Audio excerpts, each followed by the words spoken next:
Good morning, good evening, or good afternoon, depending on where and when you're watching this broadcast. I'm Thomas Festa, my friends, and this is Disclosure Tonight. Happy Saturday, May 8th. Would you look at that? My friends, we are at the day after Disclosure.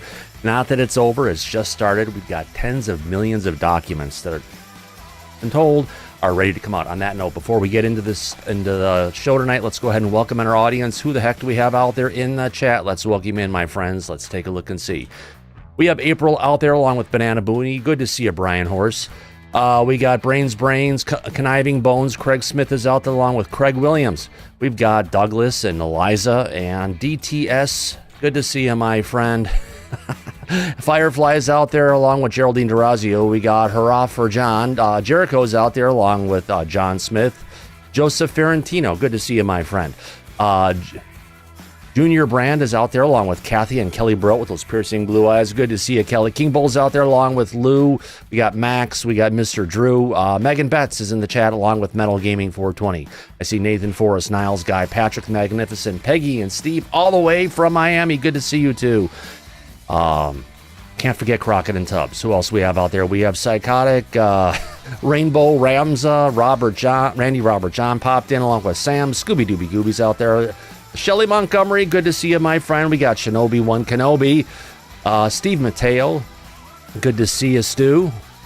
Who else is out there? We got Super Unknown, Teresa, the Coin 405 all the way from Sweden. We got Paul Damon. Or Demon, I should say. Toto's out there, along with Warp Drive, Weeby Music, all the way from Australia. How about that? Along with Yankee 5858 and Yellow Tommy Tanker, our friend from the United Kingdom. How about that? Mike. What a week. I'm telling you. And here we are on the third day since Disclosure. Well, no. Yesterday was the first day. This is the second day, the day after, and we did the night before. So we did the day before Disclosure. So for us, it's 3 days. Yeah. Yeah. How about that? I'm telling you. It's been interesting. It's been interesting. Not to say there's anything new coming out because they've given us a huge dump that we've gone through and stuff. We'll be recapping a bunch of that. One of the things we did get this morning, Mike, was the full 11-minute interview of Lue Elizondo hanging out with Ross Colhart and on the Cuomo broadcast. So it should be a good one. Yeah, that'll be definitely a good one for the audience. Yeah, this one goes on for 11 minutes, folks. It's a good one. Let's jump right into it and rock and roll. Here we go. So let's bring in two men whom I turn to in the fight for transparency when it comes to what the government knows about UFOs. Pentagon UFO whistleblower Mr. Lue Elizondo and News Nation investigative journalist Ross Colhart. And I am fine for you guys to say, no, Chris, you're wrong. This is great. I'm too cynical about it. I want too much. I'm fine with that. I respect your opinion more than my own. Ross, I start with you. You know, what you did with Grush, that moved the needle. It created energy that either you want to ruin this guy Grush's reputation and his sterling pedigree and say that he's psycho, or you guys aren't telling us things, and you really moved the needle with him, Ross. I feel like it wasn't paid off today, though. I completely agree with you, Chris. I must confess I was underwhelmed by today's supposed maximum transparency. I don't think... Mike, how in the hell can Ross be on? This is the guy who takes anything and any rumor that he has, and he says he believes everything that's been brought out, but he doesn't go along with this. Did something happen with him? I think he's kind of on the fence because of what's been going on with him in general.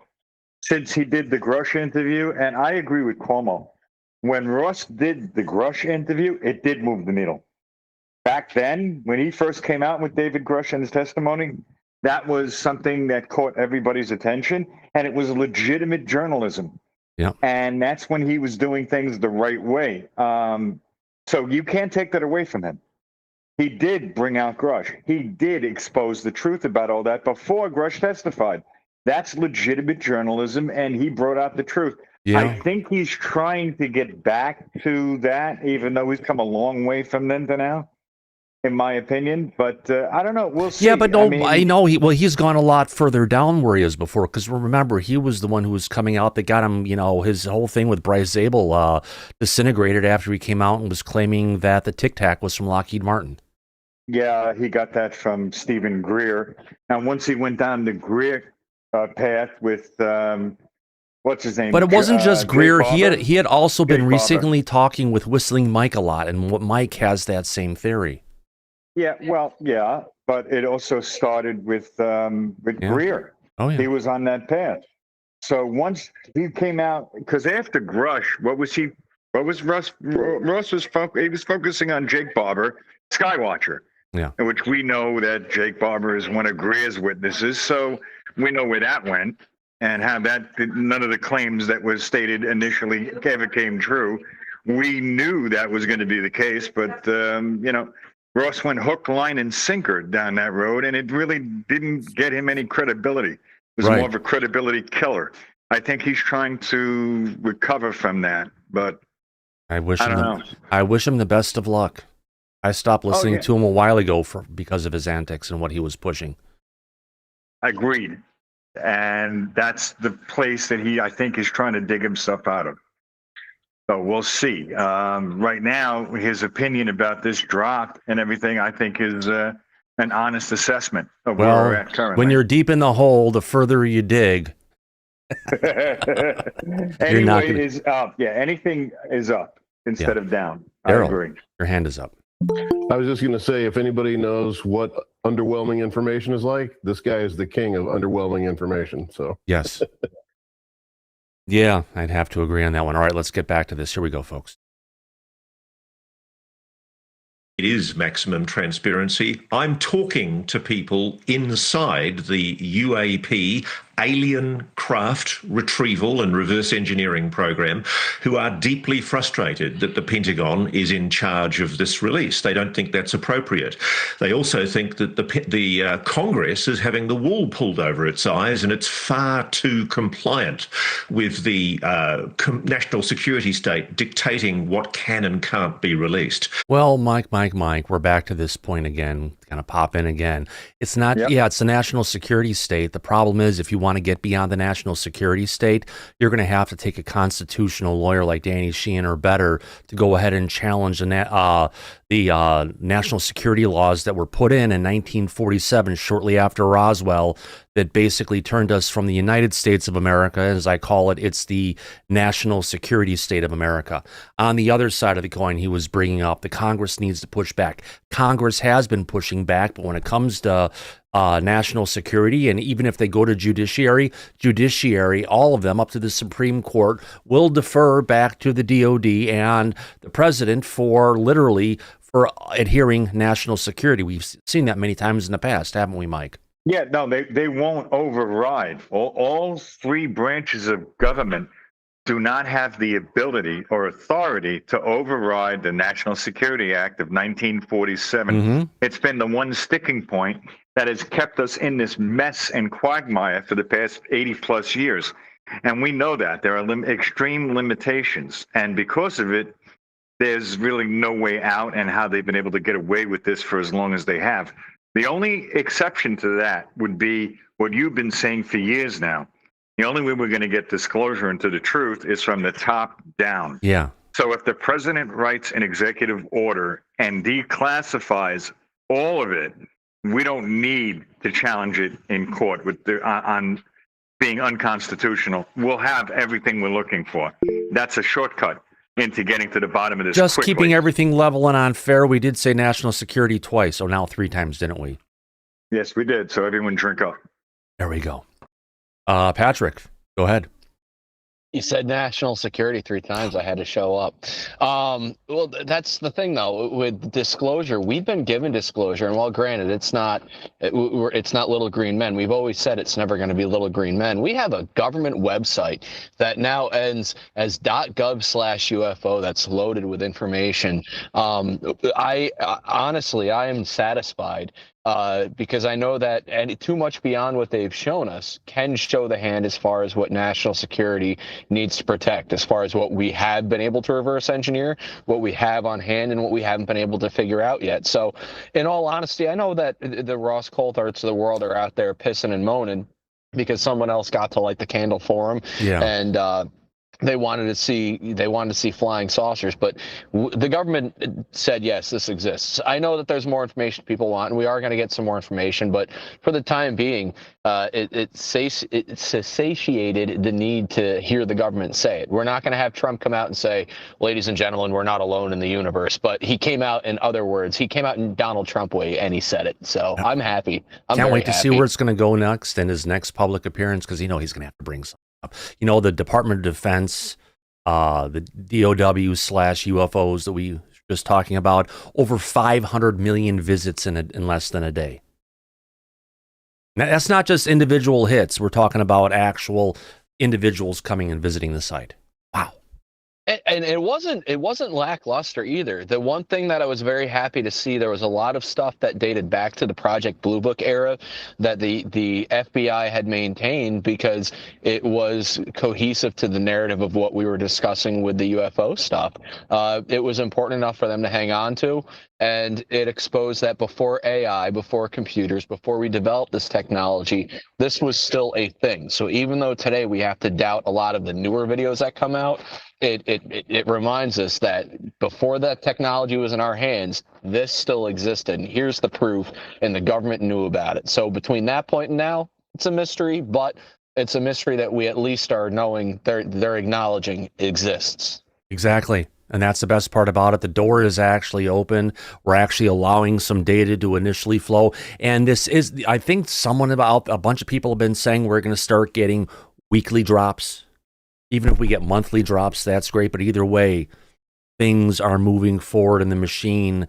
The gears are starting to move. And that's a good thing. I'll keep on saying it. All right, let's go ahead and get back to this video. All right, friends, here we go. I do think what's positive and what's optimistic is that there is, I'm assured from within the administration, a determination to be transparent as much as possible. And I'm told that in coming weeks, we are going to see more. But frankly, today's was a bit underwhelming. We still, for example, haven't seen any of the 46 videos that Representative Anna Paulina Lunar with the UAP caucus is demanding be provided to Congress. So, Lou, what's your read on this? What is the psychology of this disclosure? What do you think this means about what their intentions are?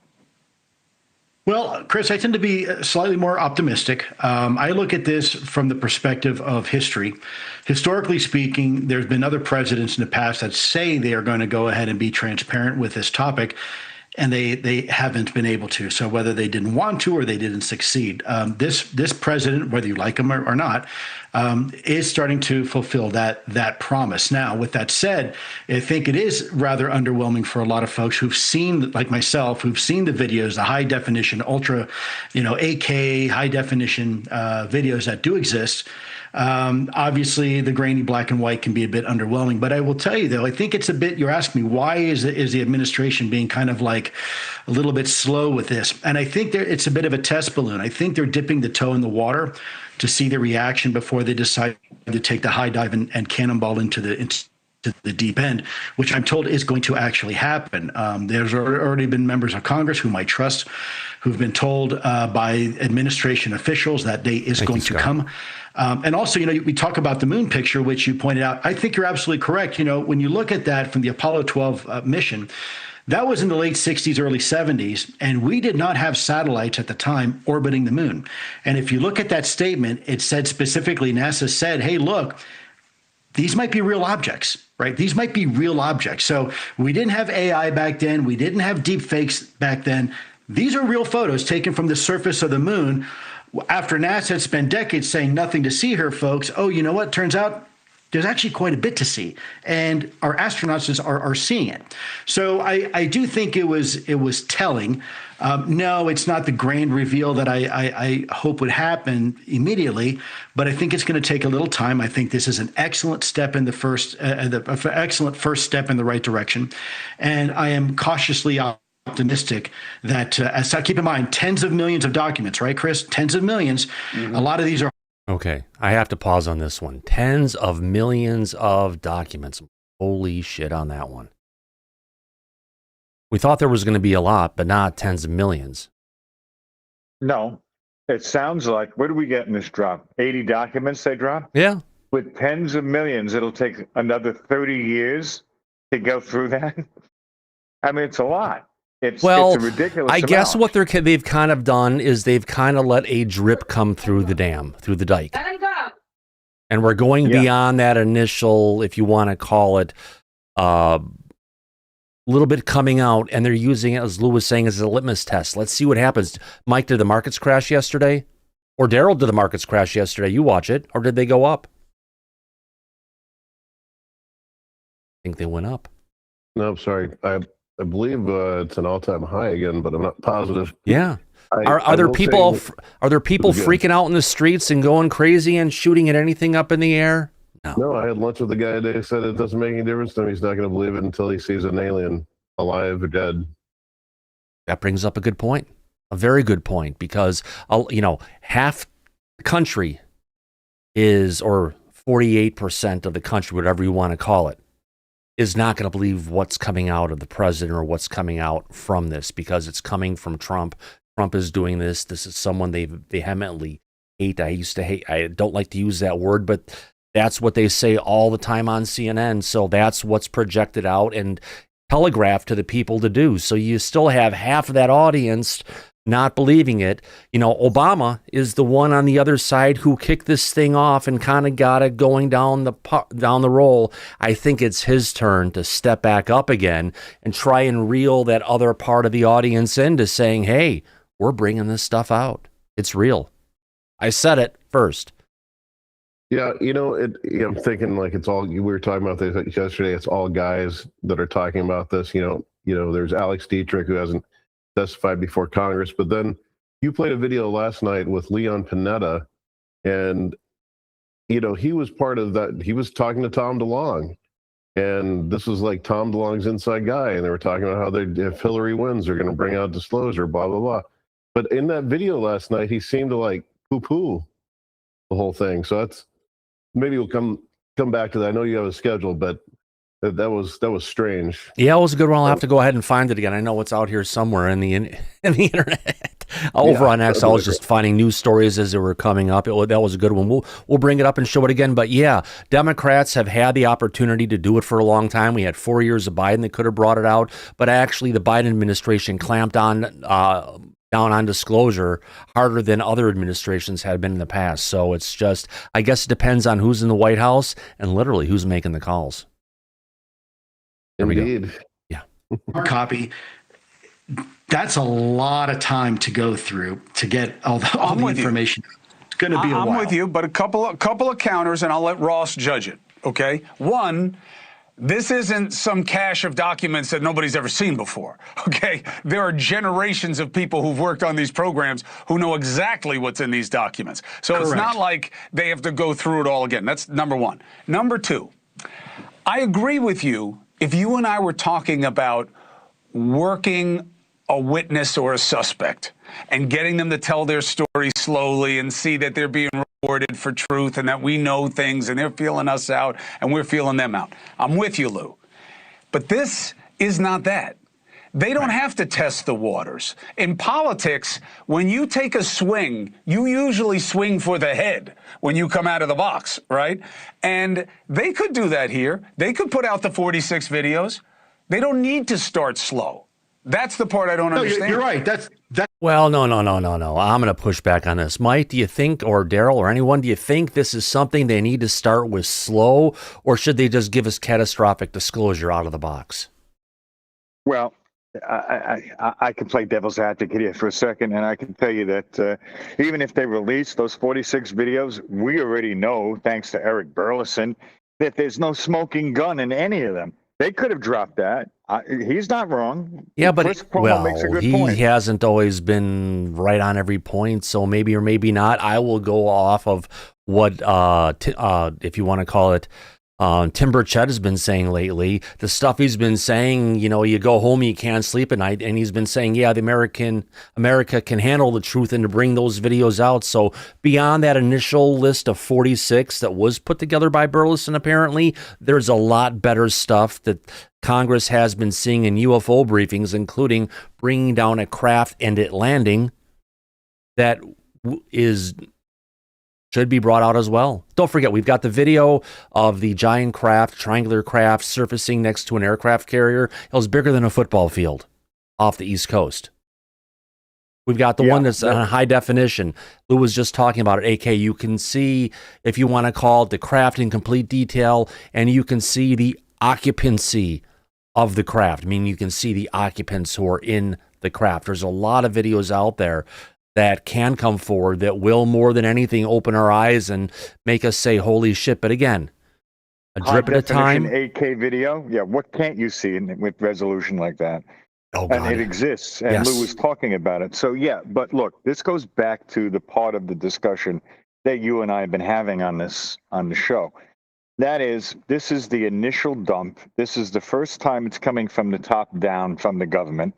And do you really think that they're going to be able to just drop all of it all at once? No, because that would cause panic. If we had 8K videos of aliens here on the earth with us, that would have a degree of panic. And even if Trump wanted to do that, he couldn't initially do it anyway. It would destabilize the markets. It would cause big problems. Right. They're getting their toes wet with this, Right. which makes perfect sense. I get it.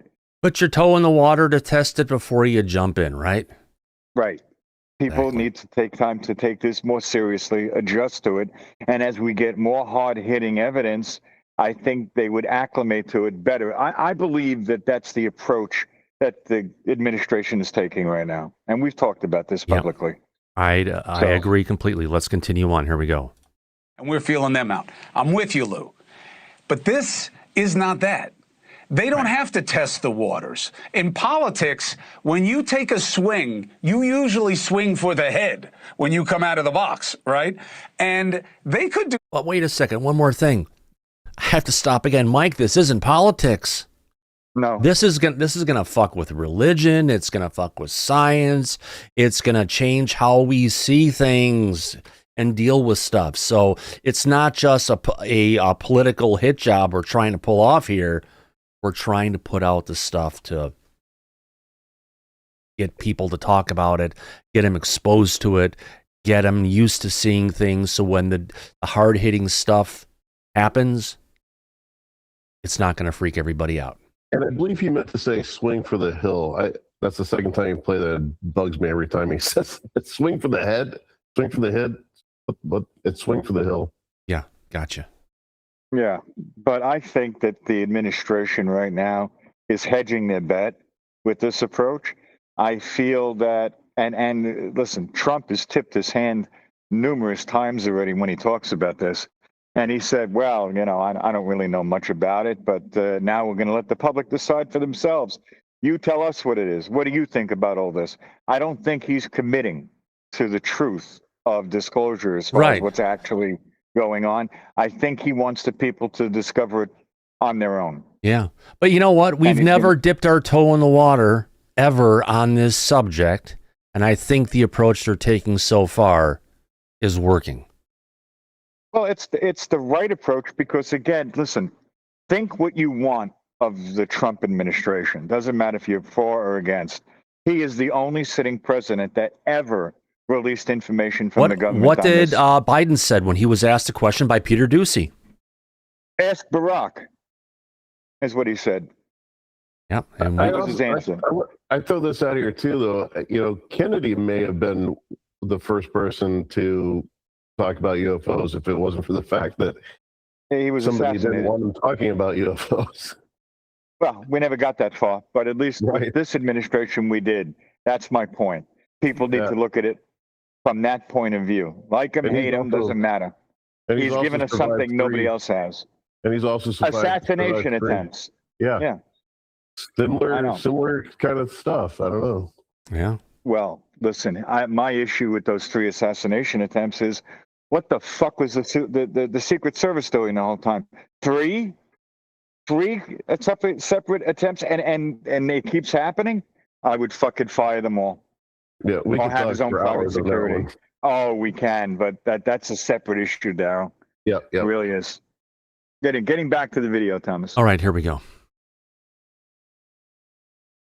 When you come out of the box, right? And they could do that here. They could put out the 46 videos. They don't need to start slow. That's the part I don't understand. You're right. That's a fair point, Chris. I think that's an excellent counterpoint. There's one thing I will remind your audience. There are certain people say, well, the government really isn't supposed to lie to you, even though they do. The reality is, and you know this, there are actually special legal parameters that allow our government to lie, not only on the international stage, but even to our own people. And that specific umbrella is under the covert action umbrella. And if you look at the definition of covert action, it says in there that the U.S. government is not only allowed to lie to the American people, but deny its involvement in certain activities, even though we were actually sponsoring it.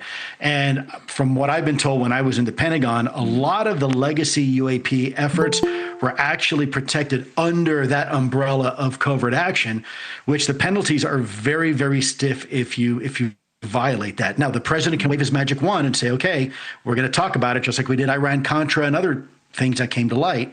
So in this particular case, I don't see why he can't do that. But there are legal restrictions, and maybe that's one of the considerations he's getting from the lawyers at the White House. So here's my sense, Ross. I want to play for the audience what we heard from the astronauts that we knew existed, but I've never heard it before, and it's really cool. I want to play this clip. Dusty, what is it specifically again? It's astronauts. Is it the Apollo 12 guys? No, it's the Gemini guys. It's the Gemini 7 astronauts. And we knew about this, but I had never heard it. Let's listen to this, and then I'm going to talk to Ross about why this may be the key to us getting more. I'll explain in a second. Listen. Bogey at 10 o'clock high. This is Houston. Say again, 7? So we have a bogey at 10 o'clock high. Is that the booster or is that an actual sighting? What? Say again, 7? So we have several, looks like debris up here, actual sighting. It looks like hundreds of... Okay, so this is a big one. Here we go. They have 3 bogeys around the craft. They keep on asking him, are you sure that's what you're saying? Yeah, they're going to verify 3 bogeys. In addition to that, there is a huge field of items that are angular, not round, that are rotating out of, not in coordination with each other, that are 2 to 3 miles away in a polar orbit that technically they're thinking shouldn't be there as well. So this is a great piece. Let's continue. And let me remind the audience that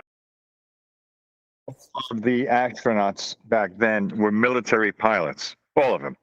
And when they refer to a bogey, that means enemy aircraft. So this is not a booster. This is not something prosaic. They are naming it to mission control, letting them know that there are enemy objects around the craft, which I think is awesome. Yeah, absolutely. And let's listen to how mission control responds to them. We talked about this on the show yesterday. Yep, here we go again. They have their own code. All right, let's go over the middle. Left out about 3 to 4 miles. The booster on my side is a brilliant body of the sun against a black background, and with billions of particles around it. So what does that mean to you?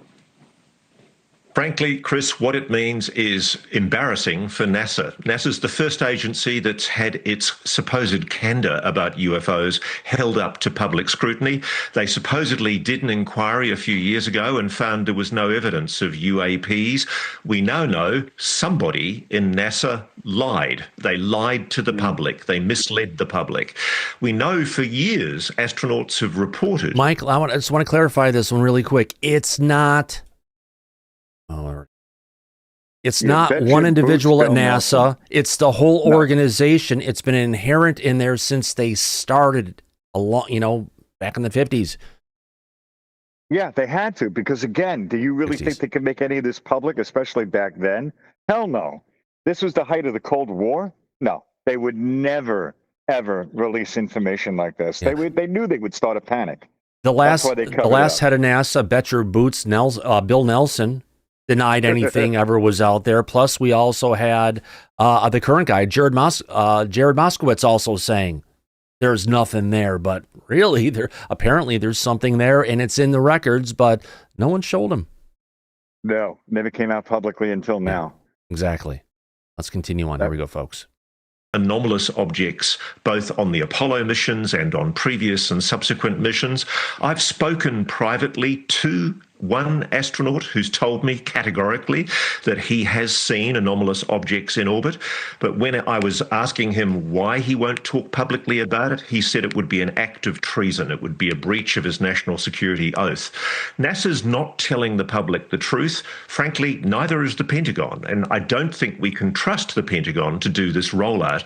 One other point I really want to emphasize, and I know Lou agrees with me on this. Hold on really quick here. That was the old Pentagon we couldn't trust. And Mike, who's in charge of the rollout? Is it ARO? No. Is this going to the ARO website? No. It didn't. All the people we Thank can God. trust are not in control of this. They may be contributing, but they're not in control of it. And that's a good sign, because if ARO was in control of this, Mike, we wouldn't see any of this shit. Never. Not a word of it. We never would have got those transcripts, those audio recordings, nothing. And it's Absolutely what do you nothing. call it? The unelected bureaucrats who are in the way of bringing this out, and they're in every agency to prevent it from coming out. Right. Patrick has his hand up. Patrick, go for it.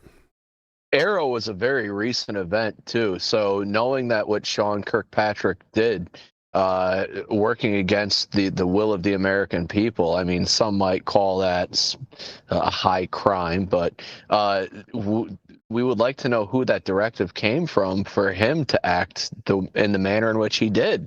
That wasn't long ago. That was under Biden 3 years ago, 4 years ago, you know? So who was telling Sean Kirkpatrick to shut your mouth and deny anything? Who bosses told the new head of NASA to do the same? His bosses. He reports to people. He's following the direction of his leadership. That's why when it went from Kirkpatrick to Phillips to Moskowitz, we've got now, none of them have made a categorical change to shift towards disclosure, because they all have the same boss. All you're doing is changing out the front man, but you're not changing out the people that, he's a director. You're not changing out the VPs and the people above him, right? That are literally making the decisions that he has to follow, whether he likes it or not. Correct. He's just saying, yes, sir, and I will do that. So we backdoored all of the systems that we set up to actually report for us because they were failing to do so. Not only is that a horrible thing, and we should find out who's behind them betraying the American people, but it just goes to show that the same blockades that existed before are still in place. While I'm very happy to see the government releasing this, and I strongly disagree with Ross Coulthart, but then again, he's not an American, so I'm not seeking for him to be patriotic. As an American, I think that this was a huge patriotic duty of the president. I applaud him for doing it. And I know we're not going to get everything out of it, but at the same time, it's just, oh my God, Ross Coulthart's giving me a headache. He is. I know, get back but to his video. You brought up a great point. Ross Coulthart's from Australia, right? Remember, we Yes. spent a week when we were doing daily shows going over the documents that were dumped from Australia when their intelligence agencies were performing counterintelligence on the United States, going back from 47 up through the 70s about what was going on with the whole UFO thing, and had all this documents and all this intelligence going on. How much of that did Ross cover? None of it. Well, and what I fear, though, is the blockades that existed before are still there. While we can report on some of the stuff, well, I don't mean to say what was reported was nothing, but to hear it come from the certain mouths we heard it come from is everything. For James Fox, for Jeremy Corbell, it was a lot of things they already reported on, but to hear it from your own government and have them put on the website, that's phenomenal. Wow. But I'm dismayed by how Ross is handling this. And beyond that, it's, as I said, let's just get back to the video. But you mentioned the name. We haven't covered it yet. We'll be covering it down the road. You said Jeremy Corbell, right? Jeremy Corbell. Yep. You know, he just brought out a new movie this week called Sleeping Dogs to talk about what's going on. 8 of the videos that have been requested by Congress to be released from the DOD and intelligence agencies, etc., are in his video, in the movie, including one of them that's high definition, in color, showing colored orb flying around doing its thing. So we all complain about how crappy the videos are and everything. It hasn't been released yet, but Jeremy's got it in his fucking movie. I don't have a problem Good with for that. Reward the people that push this, because we got to remember who sat behind that first row when they had the congressional hearing. It was him. It was George Knapp. Great spokesperson, they deserve right? some praise here. Yeah, he's been pushing this harder than anybody in different ways. When Lue vanished out of the spectrum after some faux pas for a while, and we didn't have a lot of people coming and talking about it, Jeremy kept the conversation going. If you want to call it, he was our unofficial spokesperson for almost the last year on what was going on for Disclosure. You know, he said, I've seen all of those videos of the 46 so far. Great that he's got 8 of them that he's bringing out and putting in his movie, and it's going to do is force our government to give us more stuff, and at least we've got other people who can talk about it, because he got those from the witnesses who actually recorded those videos. One thing that's crazy, though, Thomas, one thing I'd like to flash back to in 2017, when we asked Lue, when can we Are you going to talk about the Golden Corral again? No, the sweat hog? I was going to say, he said, sit back for 10 years, go play cards, do something, and by then it'll all be done. Lo and behold, that timeline holds true to today, almost to, oh my gosh, down to the last hour, all of a sudden you got the disclosure. But he had said it back then, 2026, 2027 are going to be the years of disclosure. Then everyone denied the year 2027, but here we are, it's months away. But we've also got, don't forget, we're at the point where this isn't a sprint, it's a marathon. The other side of it is what's going to happen with other countries. We know Brazil was looking to release a lot of videos, but now this puts it to a lot of other NATO nations that use similar platforms that we also utilize. We know they've captured this. Come forward with it. You know, let's stand as a world, as Ronald Reagan said. If this comes to us, are we going to stand as one people, or are we going to be divided by the power that can be given to us? God, I'm going to have to turn on my hard drives if I need to find that video again. Well, so far we've stood divided with the power that's been given to us. I mean, that's the exact opposite of what we're supposed to be doing with it. We haven't had an admittance of recovered craft in this recent data dump, but we did under David Grush, and we haven't had any denial of that, either from Italy, from the Vatican, or from the United States. So that in itself is pretty friggin' big. There have been some massive, I wouldn't say disclosures, but announcements made with recovered material that contained bismuth, that within the last week and a half have been making the rounds in the science world. We're coming into something pretty hot right now, and I think people should appreciate it for what it is. Don't brush it off, because we're still looking at grainy videos, but we're looking at grainy videos on a .gov website. That's mind-blowing. Here we go. Let's continue on. There are other agencies that as yet have not come under the scrutiny of this supposed maximum transparency.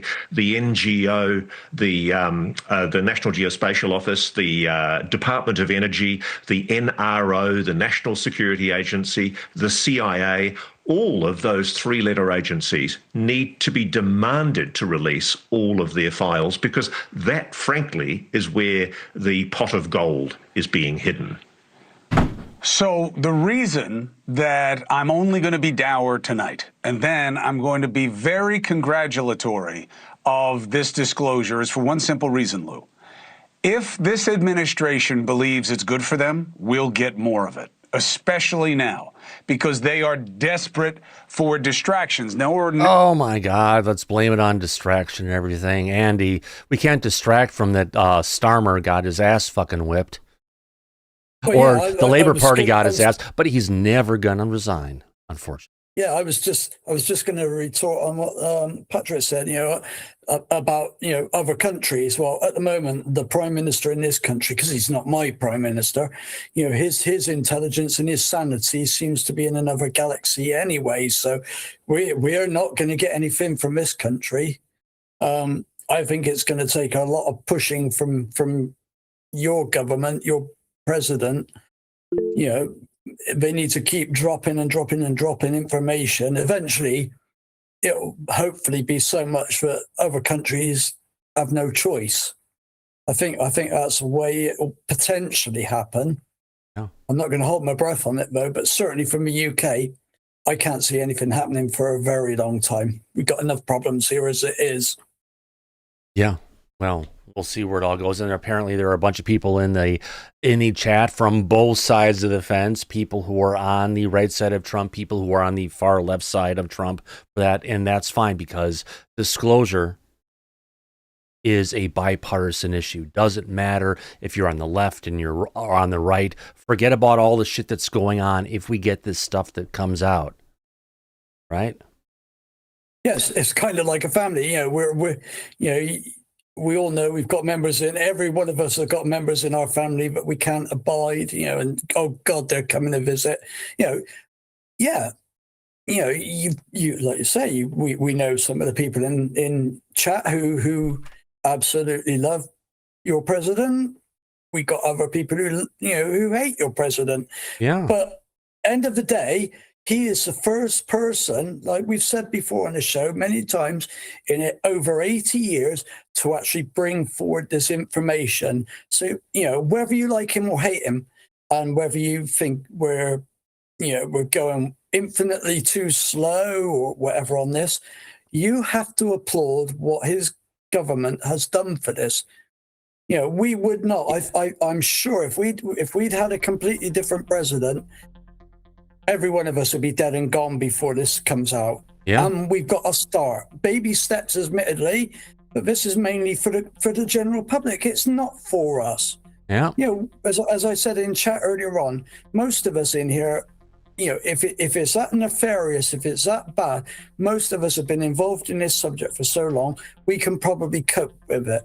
Well, to go along with let me just step in really quick here, Andy, I'll let you talk and again in a second.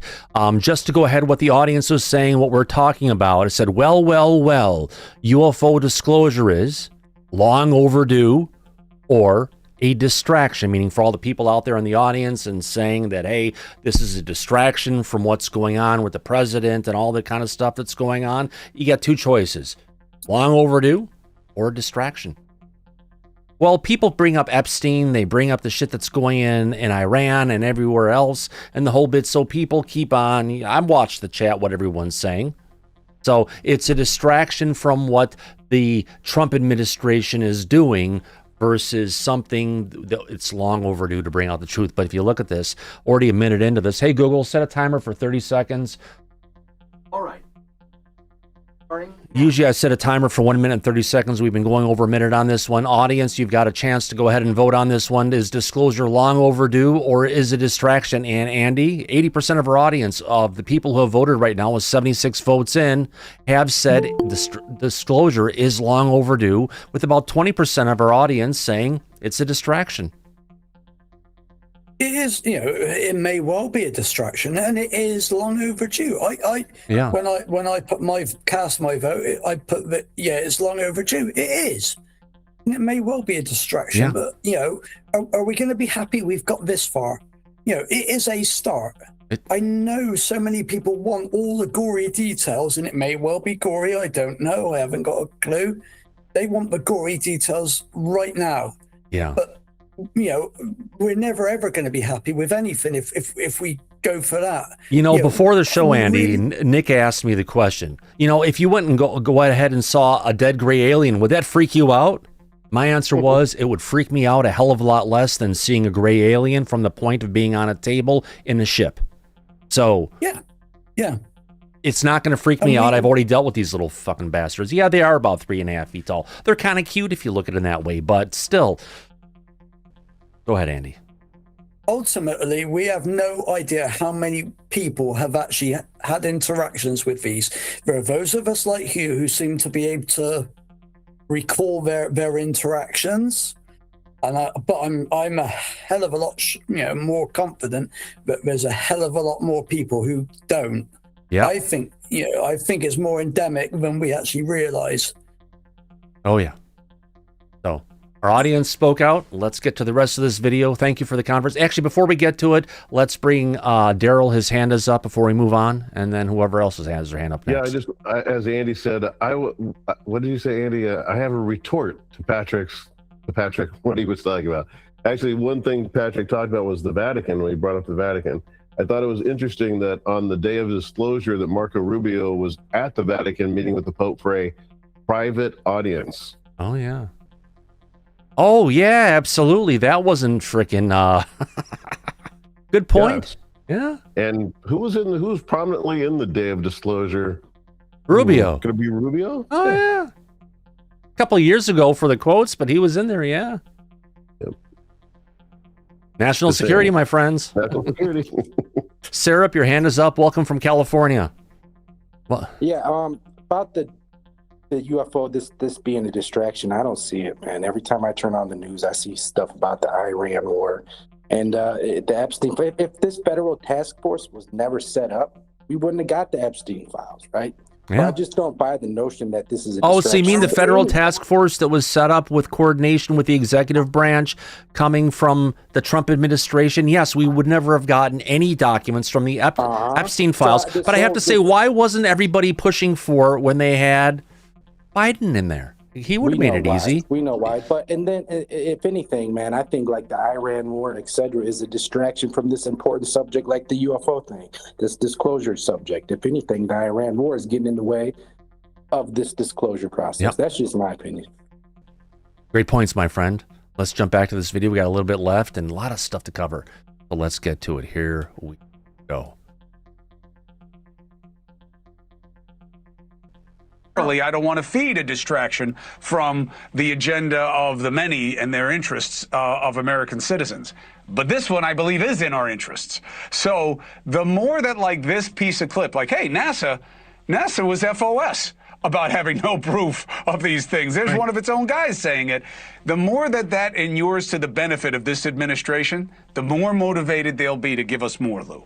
Chris, wait till the videos and the audio come out from STS, from the space shuttle missions. There's some very specific. When I was at U.S. Space Force, when Dave Grush and I worked together with the UAP Task Force, we were supporting the UAP Task Force, something a lot of people don't know.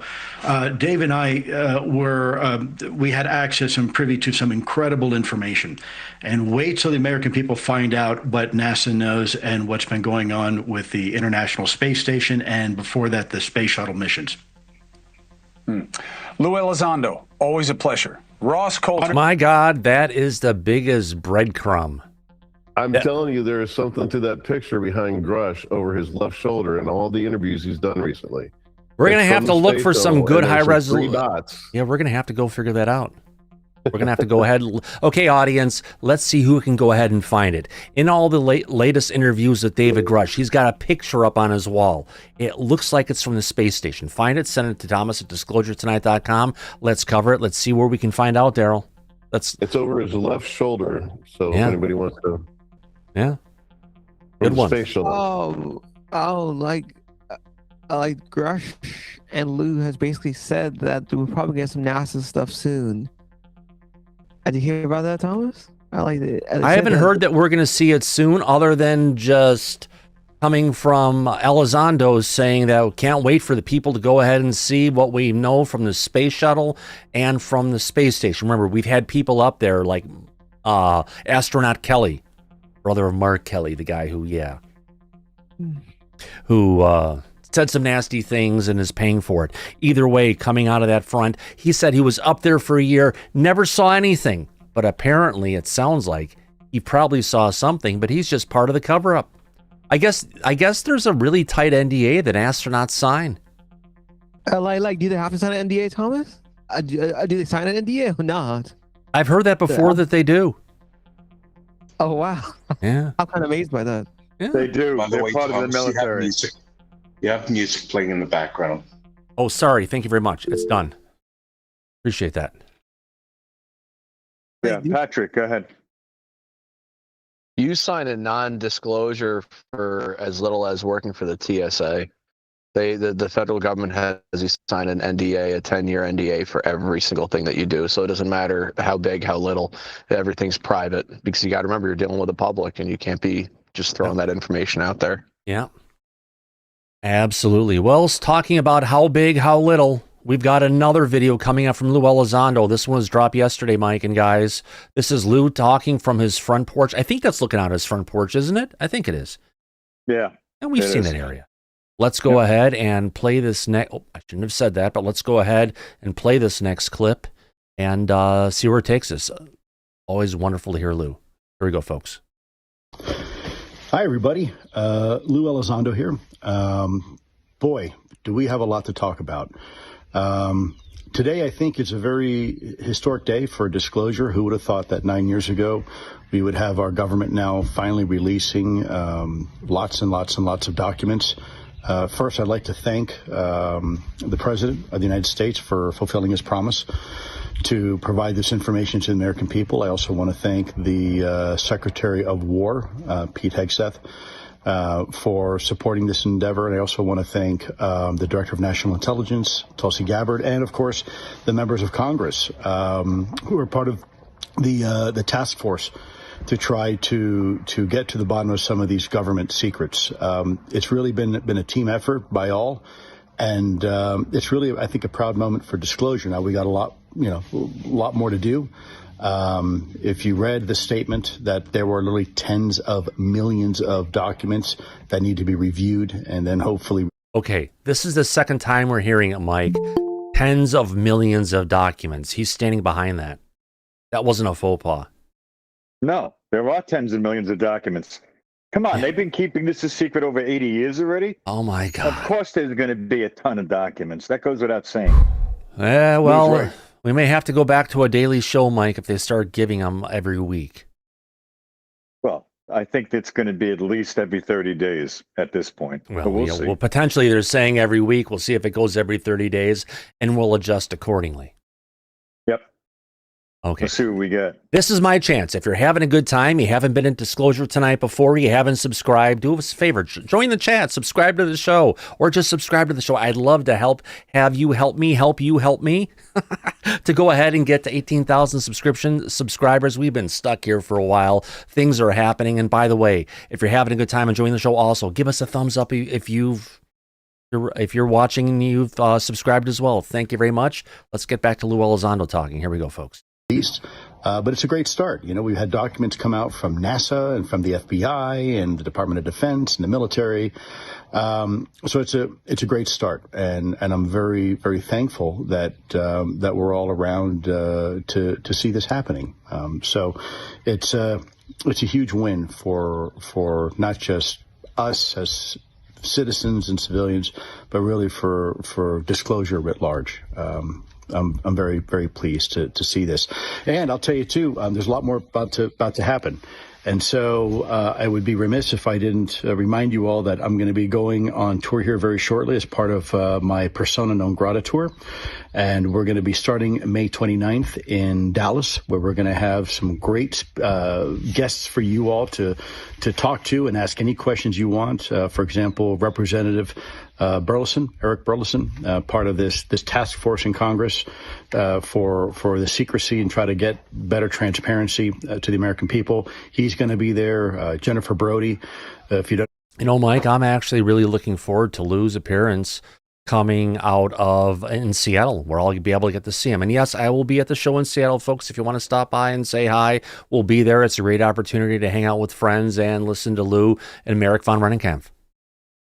Yeah, that's going to be one hell of a show, Thomas. You're right. Unfortunately, the East Coast tour that you were going to have an opportunity to go ahead and see has been, temporarily postponed because of Lou running into 2 CIA-controlled deer. Something like that. Yeah. By the way, thank you to Shelley Montgomery, a longtime subscriber and supporter of Disclosure tonight. Thank you very much for your latest super chat. Also, Monica Franz, thank you very much. Firefly also threw out some stuff. And Malora. And there's someone before that. I put it up earlier. Sorry, I screwed up and your name is lost, but I'll thank you all at the end again. Thank you very much for everything we do. Now, Mike, as we just heard from Lou on a couple places, one of the things he's brought up a bunch of times is the NASA files. So we're ready to go ahead and bring those up. But before we get to it, let's get to Andy. Your hand is up, my friend. Yeah, I've hopefully pasted a photo of David Grush in his office, sent it to you. How? Through not through the back, through your Whatever it is, Email, Disclosure Thomas at Channel. Disclosure Email, Tonight. email. Yeah. Okay. Hopefully Thomas you'll at find it, but disclosuretonight.com? I think it is, yeah. No. We'll soon find out. I'll find out. It's probably on the other account for the channel that I haven't looked at in a while, wherever that is. Where the hell is it? No, it's disclosuretonight.com. The Albertsons. I mean, it's Grush photo. It's down as, but Or yeah. let's look at spam. I put you in the spam folder. It's nice to know who your friends are in Oh. their car. You can go some people really quickly. Let's go ahead and bring this down. Have a zoom in on that. Let's I pop think it looks it like up. it looks Let's like bring it the across. space shuttle. You're right. bay to You're me. right, Daryl. It is the back of this space shuttle bay. Actually, you guys can't see it, son of a bitch. Sorry, let me move over here a little bit. You can see it. You're Okay. muted, Daryl. So there we go, Daryl. That looks like. So in different video, that is the space shuttle. That's the tail, and that's the two. That's the cargo bay we're looking at there. Cargo bay. What is the focal point of the picture?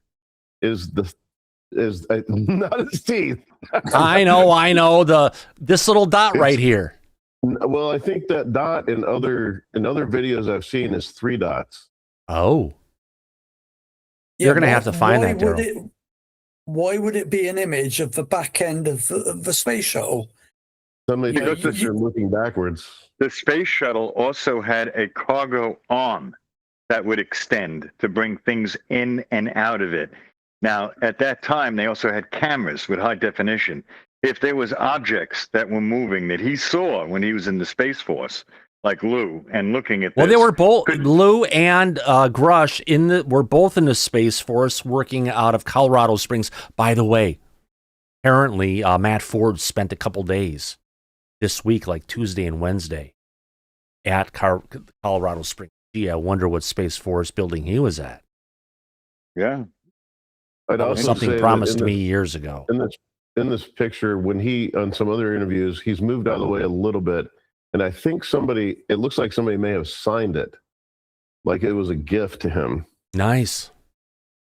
Well, it had to People, be one of the astronauts up maybe there. the astronaut who literally took this freaking picture or whatever. Right. Yeah, nice. And it's interesting. He's leaving that Easter egg. Yeah. He's a crafty little dude. Well, we know that there was a lot of activity during the space shuttle missions with objects. Yeah. That's been out already, except that we never got confirmation from the government on it or NASA. But it looks like now we may be. So we knew there was activity at that time. I'd like to know exactly what it is that they saw and what was going on. Yeah, I'll have to go back. I think it was he did an interview with a justice. What is it? Justice for the Law for Justice. Some Washington D.C. think tank on justice, criminal justice. Yeah. And in that was when there was a better image. I'll go back and see if I can. We'll have to find it. Judicial Watch. It was Judicial Watch. In the meantime, let's get back to those NASA photos we have out there from the moon. The first one we've got, ducks are getting hot and frisky on the hot tub. Not in the hot tub. All right, in our first one, we've got a picture here. Let's get to it. Coming from the moon. Very interesting. We've got astronauts here going ahead and taking pictures. And off in the distance, you've got these 3 little dots. And Lue Elizondo even said, we did not have satellites in orbit around the moon at this time. And taking a look at it, you've got a whole line of whatever the hell this is in orbit around the moon. Another one we've got little bit more. There we go. There's Area 1 and Area 2 coming from the back of off in the distance. We've got one where it looks like, let's zoom in on it. We've got 2 blue UAP off over here. And then zooming out again, so you see where it is. Over in this section, there's another 2 UAP off to the side. So yes, there are things going on in the sky over the moon. Let's go on to our next image we've got. I think I should be able to hit page down. There we go. Our next one. This one's kind of interesting. Again, astronaut here, taking some photos. Off on the horizon, you've got a little dot of something up there, but when zoomed in, we've got something that's blue, white, red, and green. Definitely not ours, not our satellites, and it's definitely not a drone, folks. We can say that. Let's go on to the next one. This one's interesting as well. This one's got some kind of looks just like a dot over there as well. But when you get in to look at it closer, this gives us 3 distinct objects. 1, 2, 3. That's hanging out over the moon. Let's zoom out again and go on to our next one. I believe this is coup de grace. My gosh, there's a lot of stuff going on here, including something that looks like one of the Minions. We've all seen those movies. So here's the first one. It's down here, right over the horizon, and structured again with that blue area going and definite white areas. We zoom out again. Let's don't do that. Let's see where area 4 is. It's up here. We got area 1, area 4, area 2, all kind of close to each other. Let's look at all 3. Let's start with area 1 first. There we go. Area 1. And again, try and get there. Gotta love trackpad. All right, so this one has got something you can't see because I haven't moved it right. Okay, got an orb here or some kind of something over here. You've got another object over here. But then we've got that blue line again of multiple objects kind of hanging out. That's just area 1. Over in area 2, you've got something a little bit more defined over in that area, but coming up, taking a look at it, again, you've got 1, 2, 3 different kind of areas of this structure or something that's going on. Let's zoom out again. We've already seen area 5. Let's get into area 4. And again, this is another one where we're literally seeing 1, 2, 3 probably objects going on and a 4th one. So as you can tell, as we zoom in here, there is a lot of JPEG compression going on, which means either A, these have been down-resed, or B, they were scanned in as negatives a long time ago. But yes, these images have been on the internet for years, but the biggest thing about it is they denied, and they were saying it was, if you want to call it, issues going on with the cameras and cosmic radiation, right, Mike? Yeah, this was back in the day. Very primitive technology back then. Yeah. Mm-hmm. But it wasn't AI. We know that. No. And this is stuff that was looked at with when Lue Elizondo was in the Space Force with David Grush, and they were collecting a bunch of stuff. And this is just, again, the tip of the iceberg. And yes, Sam, NASA does need to explain, because you got the other image over here, and what do we've got? Not just a little area of 3 little dots. There you go. We see those triangular formations on the ground here in the United States all the time, or in the world for that matter, don't we? Oh, everywhere. Yeah, this is a common occurrence, except we didn't have any proof that it was occurring on the moon, which we now know it was. Yes. And a lot of people have gone ahead and made observations up with telescopes of the moon, and they've seen blue things from Earth looking up there. So everyone said, "Oh, it's cosmic rays. It's an artifact. You didn't know what you're looking at." Apparently, Mike, we do know. It's real. It's real. Right. Plus, after this drop, didn't we get a more high resolution photo that came out from somebody that had it? Oh, yes, we did. Let me see if I can find my Brave browser here somewhere and get to that one if I can. I know that's over in my bookmarks. Let me see if I can find this one and get up. And this one has not been yet released, coming from NASA, I believe. So right. Let's bring my bookmarks up, and we can go through those and check these out. Zoom in a couple times more. Get past that. We got more videos to go and check out. Some science news. Some more videos. Another app that's out there. Videos from Corbell. Yeah, I've got a bunch of stuff we're going to go ahead and cover today. It's got to be right. Here we go. There we go. There's the objects from the moon. A little bit higher resolution, huh? Oh, yeah. It wasn't down-res like the government likes to do with what they release. We got this one. We got this one. Let me make it a little bit smaller so people can see the whole depth of this particular image. Hold on. There we go. We got that one. And then we've got this one showing off in the distance. So there's blue meanies on the moon. Yeah, yeah. They really are. Yeah. That's real. And this almost looks really like a UFO.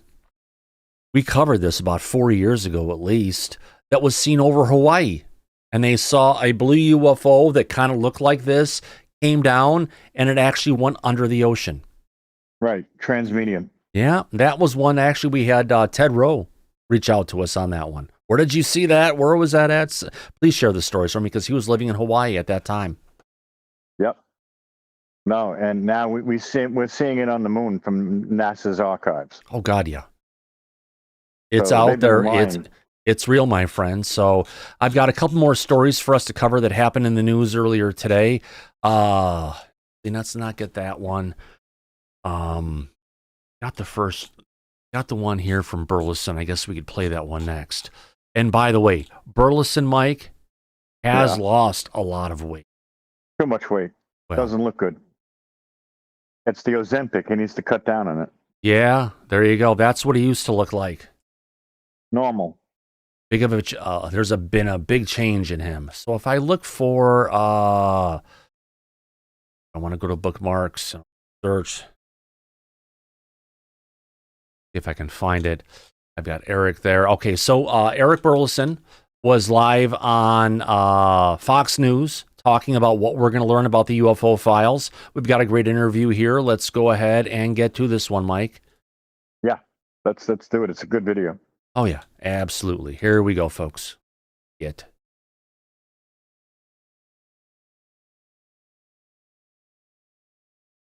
At ourselves. Play the video. Place. Audio's up. Rewind it. Get it started. Okay. Joins me now. Congressman, thanks for being with us here today. You and I, Congressman, I think we've had a very candid conversation together. We have both talked about the fact that I am open and curious about this subject of UAPs. But I do feel like we're at a place where evidence needs to start meeting expectations. What we've seen today, what does this tell us? Does this meet any expectation? Look, I think that we have to take a step back and recognize the historic nature of this. Every president prior to President Trump has really demurred any kind of questions on this. They've dismissed them. They would not talk about it. People would, if anything, snicker or sneer anytime this kind of subject came up. So the fact that we have a president who is open and willing and trying to be transparent is something to celebrate. That being said, I think that this is a teaser. This is a kind of a something to open up with. This was the low-hanging fruit kind of videos and content for this administration to release. Okay. A lot of this some of this has been out there before.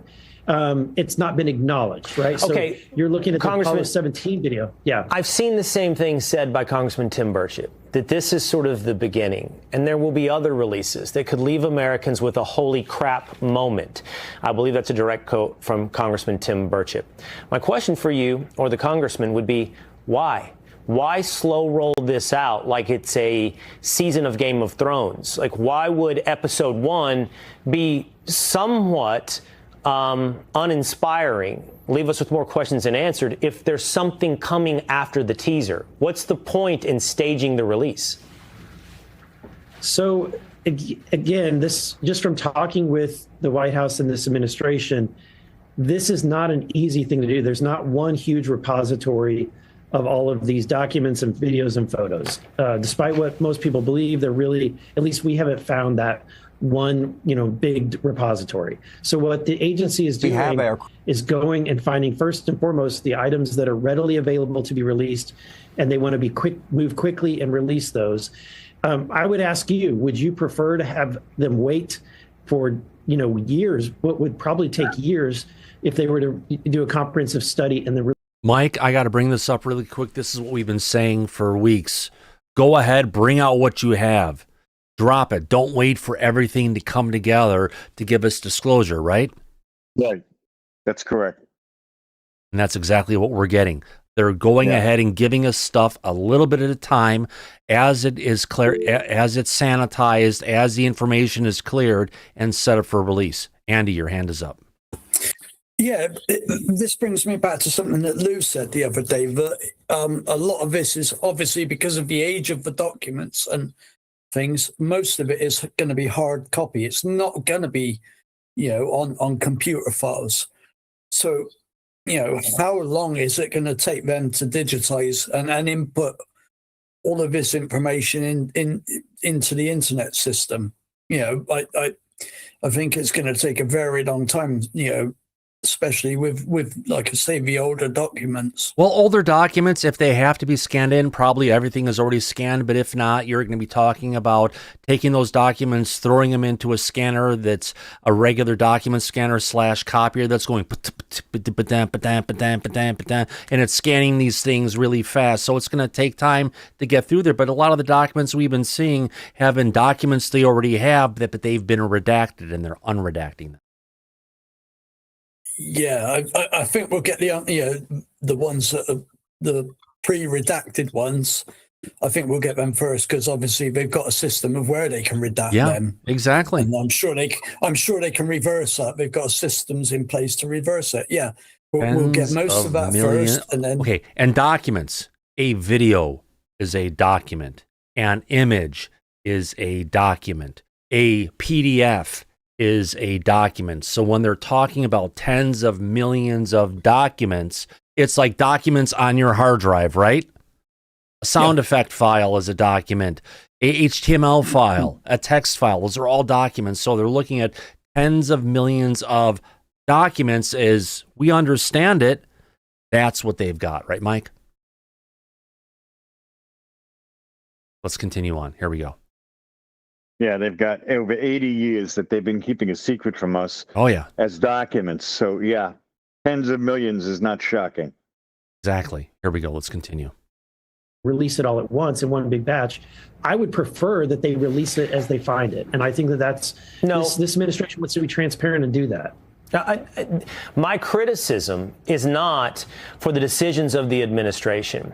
My criticism is for the expectation built by many out there that have these conversations that there will soon be a bomb to drop when it comes to revelations about aliens. And if that's true, are we trying to prepare the American people with a slow drip, drip, drip tease of this stuff? If not, then, Congressman, I would say, if this is all we've got, then I'm not sure that there's anything the American government really has that tells us anything about. Oh, hold on a second here, Francis. This isn't all we've got. This is a drip of an ocean of documents. So you can go ahead and say, this is all we've got. This is not a lot. Yeah, it's not a lot. I'll agree. However, a good small start that whet people's appetites and get them used to something they're going to have to eat, because otherwise they'll be forced down their throat and they're going to be puking over everything. Yeah, I know, but that's kind of where it would go if we came out too fast. About the existence of aliens. I'm just beginning to feel like this entire story is teased out always just beyond our reach. I can sense your frustration. I've experienced it personally myself. I've seen videos that I think are in the process of being declassified, so I think that there is more to come. If they're not going to be declassified, I'll probably do an effort to release them myself under speech and debate. But again, a lot of the footage that I've seen is similar to what has been released today. There's some that are pretty interesting, and especially given the environment and the circumstances of the videos, whether they are videos of UAPs that are flying around Russian submarines, or a video of our aircraft that are firing on some of these UAPs. I've seen those kind of videos, and And so I'm teasing that because I know that I'm telling the administration through you at this moment that if they don't release those, then I have the capabilities of getting those videos and releasing them.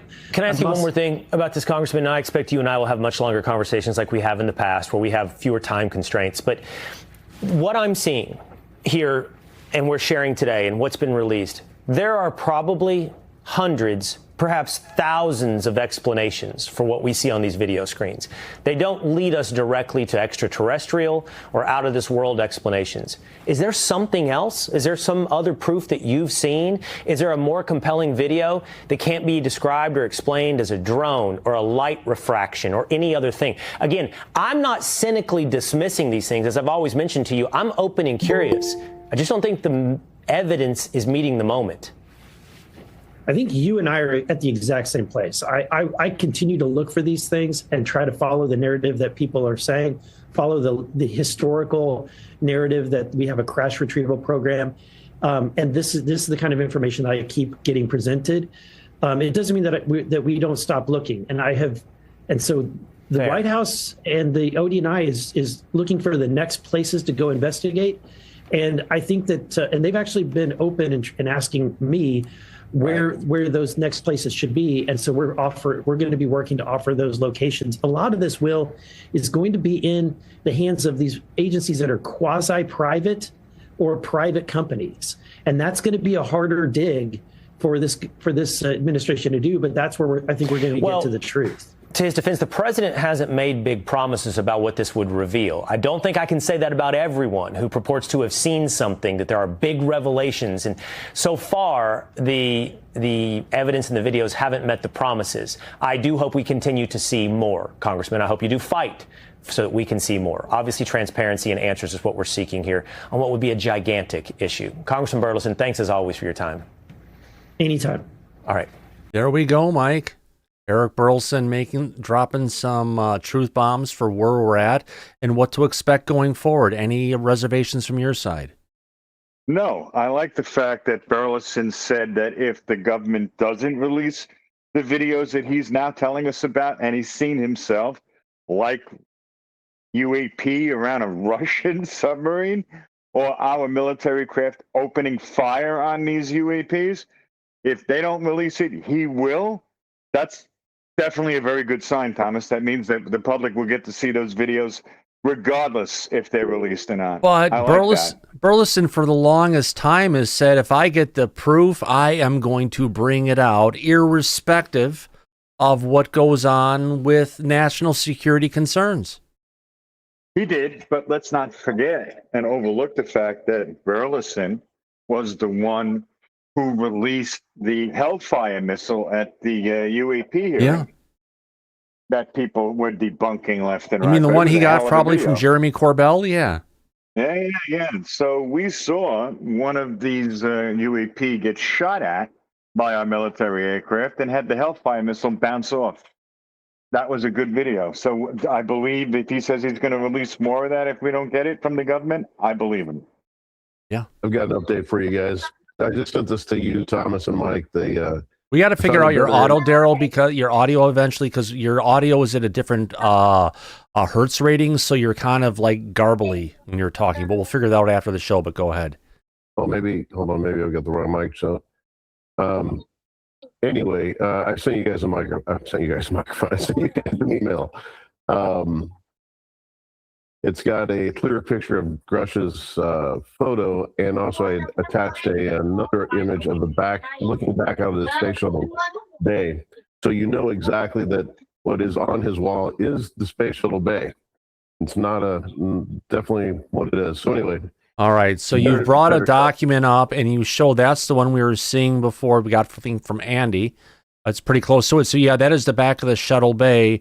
And then you've got one, that is the back of the shuttle bay. Yeah. I never knew it was so happy to see me. Anyway, there's some kind of writing on the picture as well. Yeah. And yeah, there's got to be a signature on there.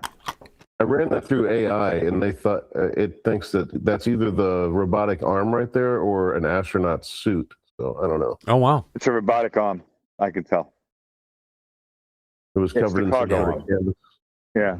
Man, we need to get Don Dundary back on the show. He's actually been working with the folks in Canada with regards to building the next robotic arm that they were going to be having going on the orbital space station they were going to put around the moon.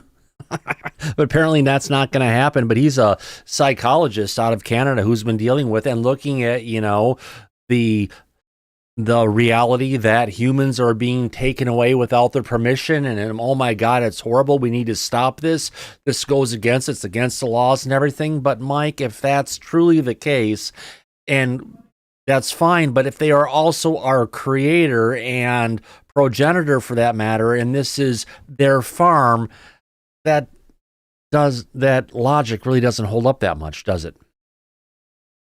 Well, that's a discussion for much further down the road when we get to that point. Yeah. It's an interesting discussion, so we'll see where it goes. We have a long way to go from here to there, though. Oh, we usually do, but you know what? It's always fun to go ahead and speculate in between, isn't it? Yeah, it is. You're right. So now we know we're at least going to get drops from Burleson if we don't get anything more from the government. Right? That's true. So now we've got an all-star panel, I believe, over on News Nation, who's going and talking about, what's going on. This is just a minute and 41 clip talking about disclosure and everything that's happening. Let's go ahead and get into it. This is going to be a conversation. You know what? I like it, Mike. We're starting to see coverage on the news more than we have in the past. But unfortunately, on the East Coast right now, the only one to actually put it on the homepage, on the top of the newspaper, if I can find this. Here we go. The New York Post. Let me bring this up. Oh, God. Oh, I know. And of course, they're talking about little green men.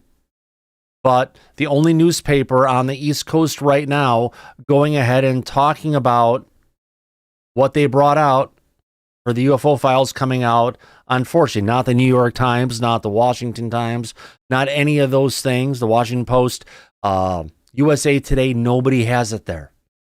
And that's always... Because there's nothing significant yet. That's why. Oh, yeah, newspapers... The minute there is, you'll see it. Newspapers aren't significant anymore anyway. How many people do you know that still get a newspaper delivered? None that I know. Yeah, they all died. At least my parents. But if there's something major that comes out, they will be all over it. Oh, they like will. Flies on shit. Oh, yeah. Like stink on shit. Yeah. Let's go ahead and get this next one up. Coming from News Nation. Before, do I still Daryl, sound go ahead underwater? first. Do I still sound underwater? No, you sound perfect. Thank you. Okay. Well, you might want to take an image of this guy in the upper left-hand corner. That's him seeing an alien for the first time. Oh, yes, you are sounding a little bit more garbled again. We'll figure it out. There's got to be something as the system setting. But either way, yes, that's a good one. Thank you very much, Daryl. Let's go ahead and play this. Here we go. How would you rate it? Do you think that this is going to be the most compelling evidence? Or, like I said, are we being prepared for something bigger? I think that it definitely is. It depends on who you are, right? I was pleasantly surprised. If I was rating it from a scale 1 to 10, I'd give it probably an 8. It's about what I expected. I don't think that there was ever to be a smoking gun in this first release. And if I were doing it, you wouldn't give your most compelling cases first. So I think we need to hold on, but there's a lot of good stuff in there that we can get into. Jordan, I mean, why not just release everything? I spoke to Avi Loeb earlier today, and he made the point, look, there's a way that this has to be declassified, it has to be structured, but it's also very interesting. And there's got to be a way for him to get his $1 billion of funding to check this stuff out, because anytime Avi Loeb shows up, he's looking for money. Let's continue. When you think about what was released, and a lot of this was these reports of metallic orbs near military installations around the world. So the two parts about it is, why not just release everything? And two, do you have a sense of what we're seeing?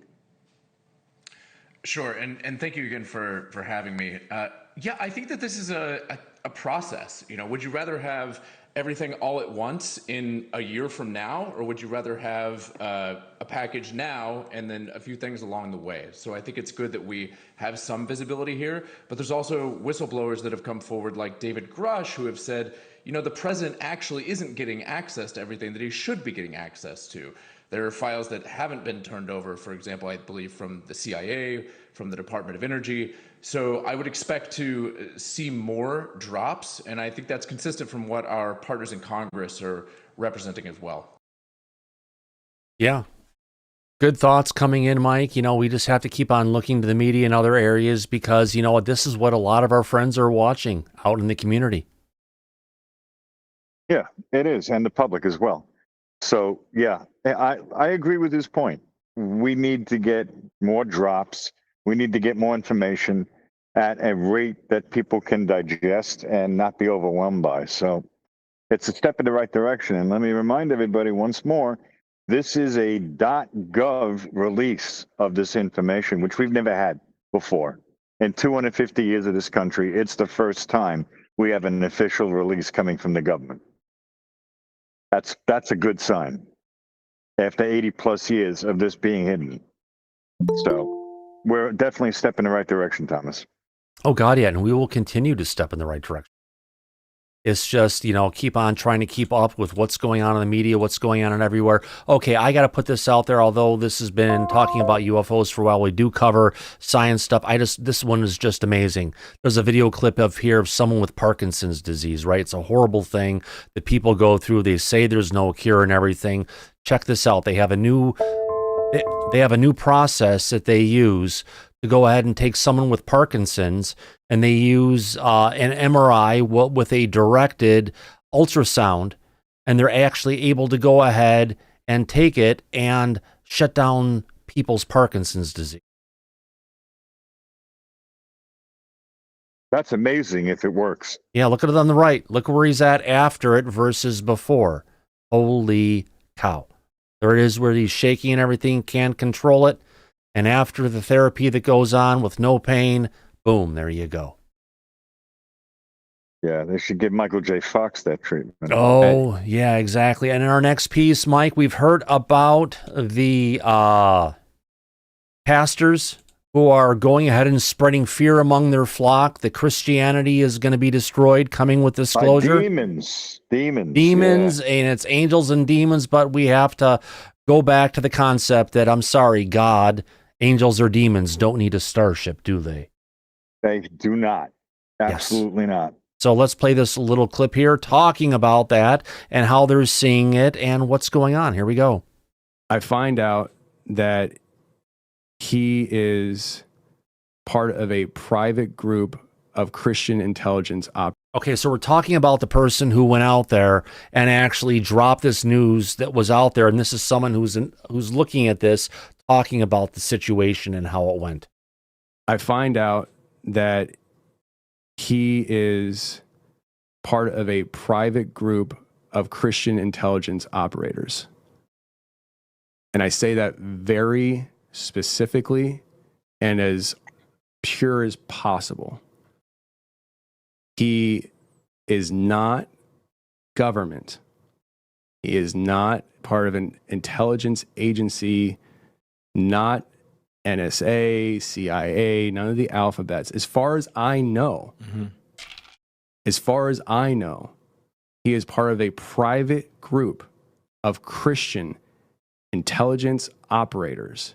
They are operating privately on intelligence with disclosure. Their goal was to gather intel and data. And again, this is my understanding.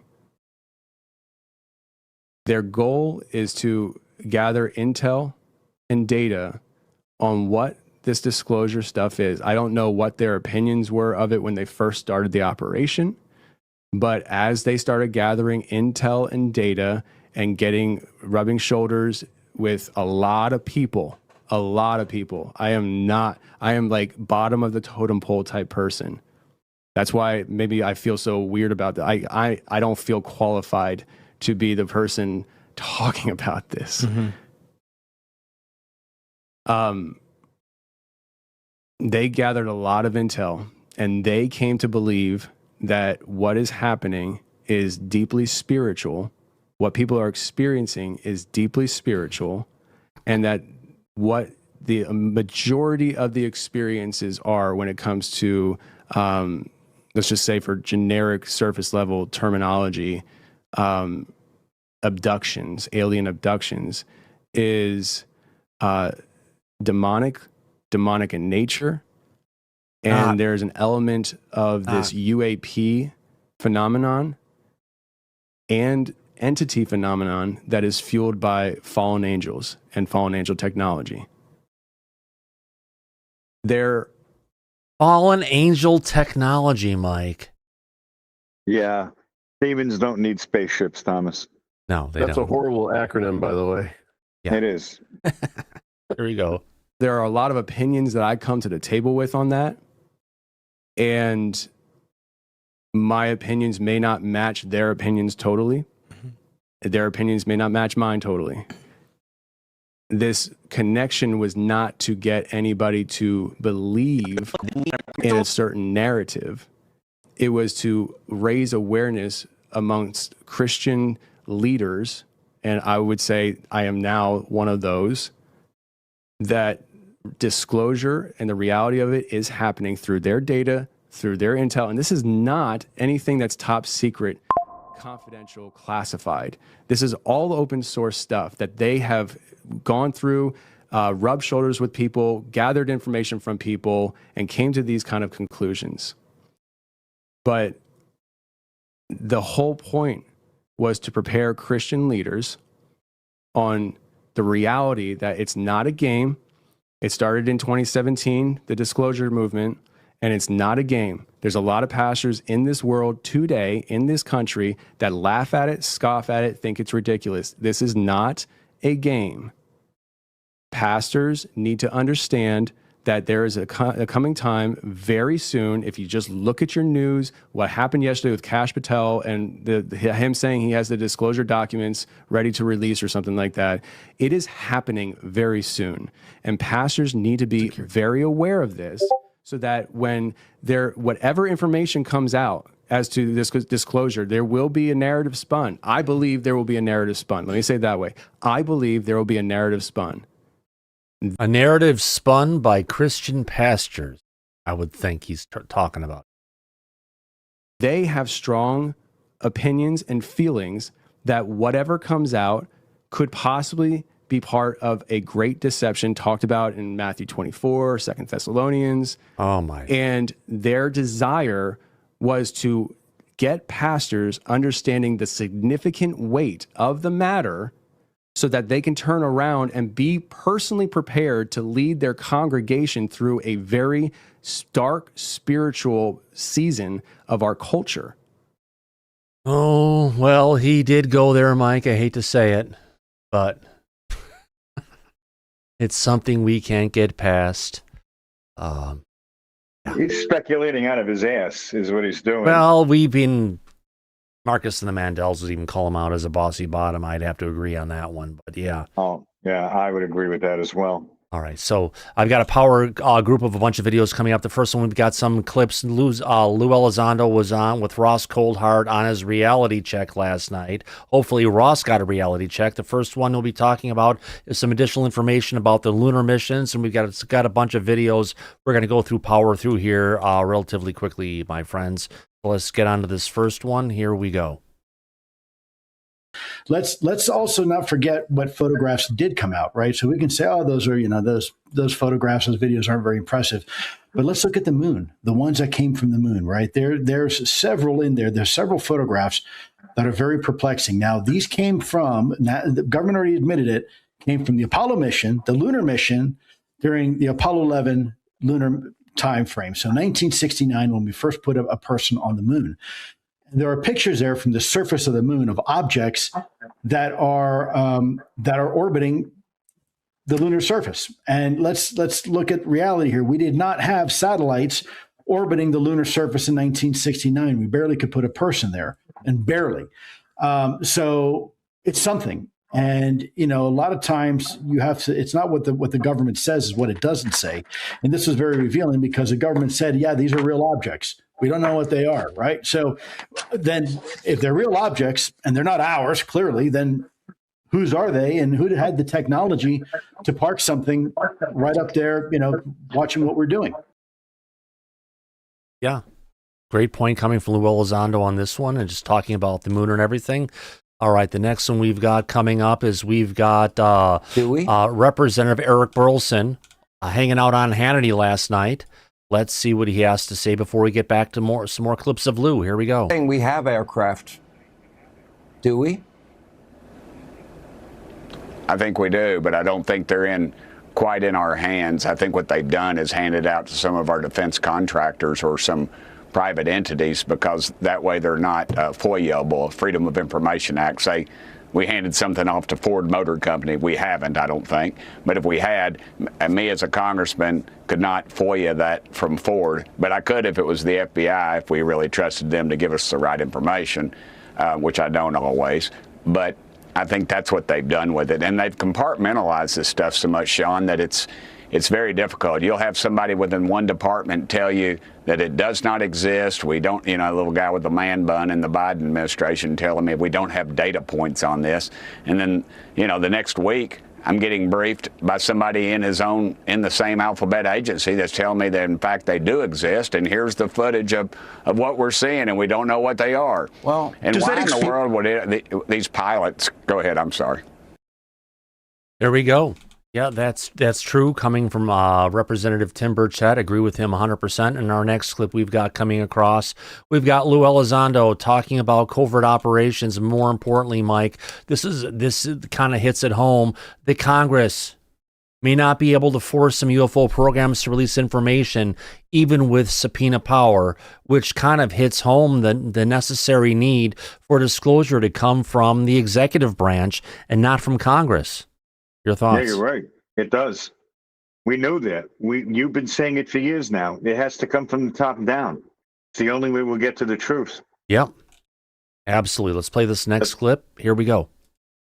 Does that explain why Congress has gone so soft in the main about using subpoena powers? I mean, they could compel release of information, couldn't they?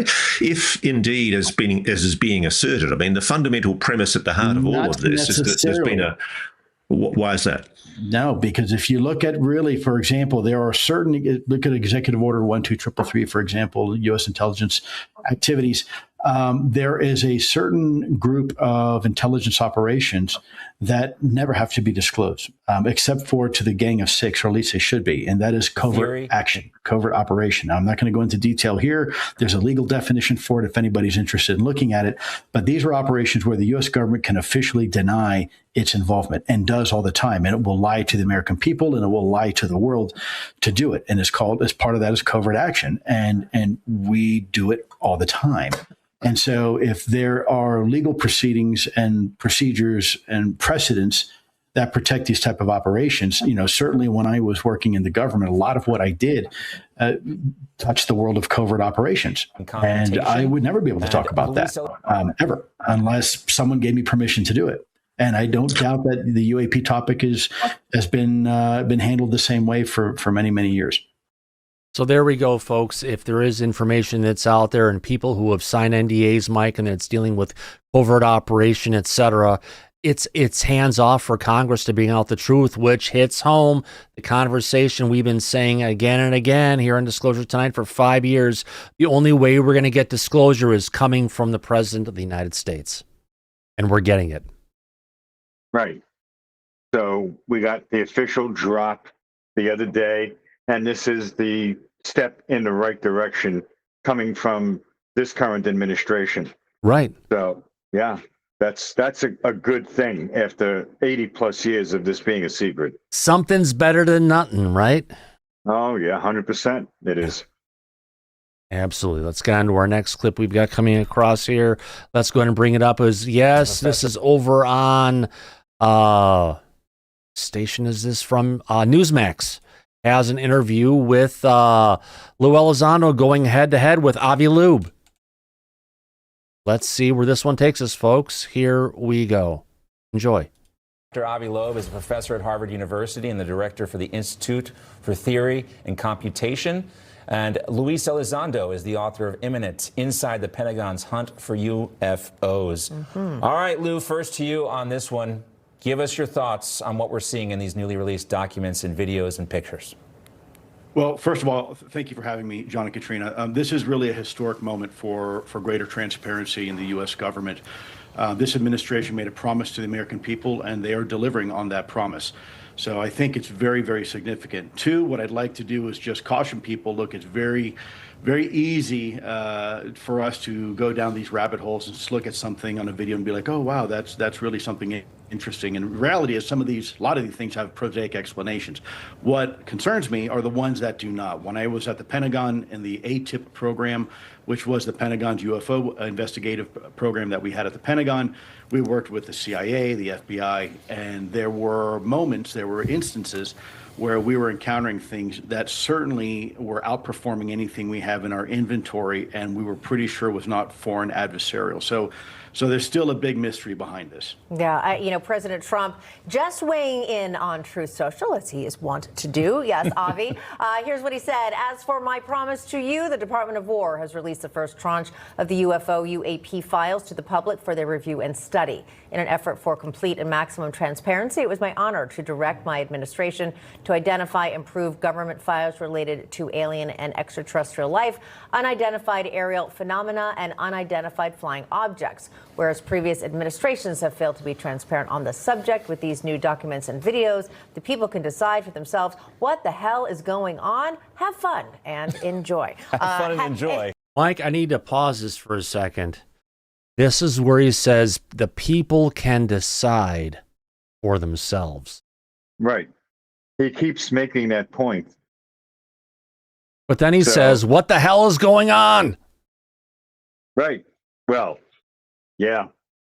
There's a lot more to it than meets the eye, and he's going to find that out as we get deeper into this. Exactly. So just wanted to point that out for the audience. Here we go. A good point, yeah.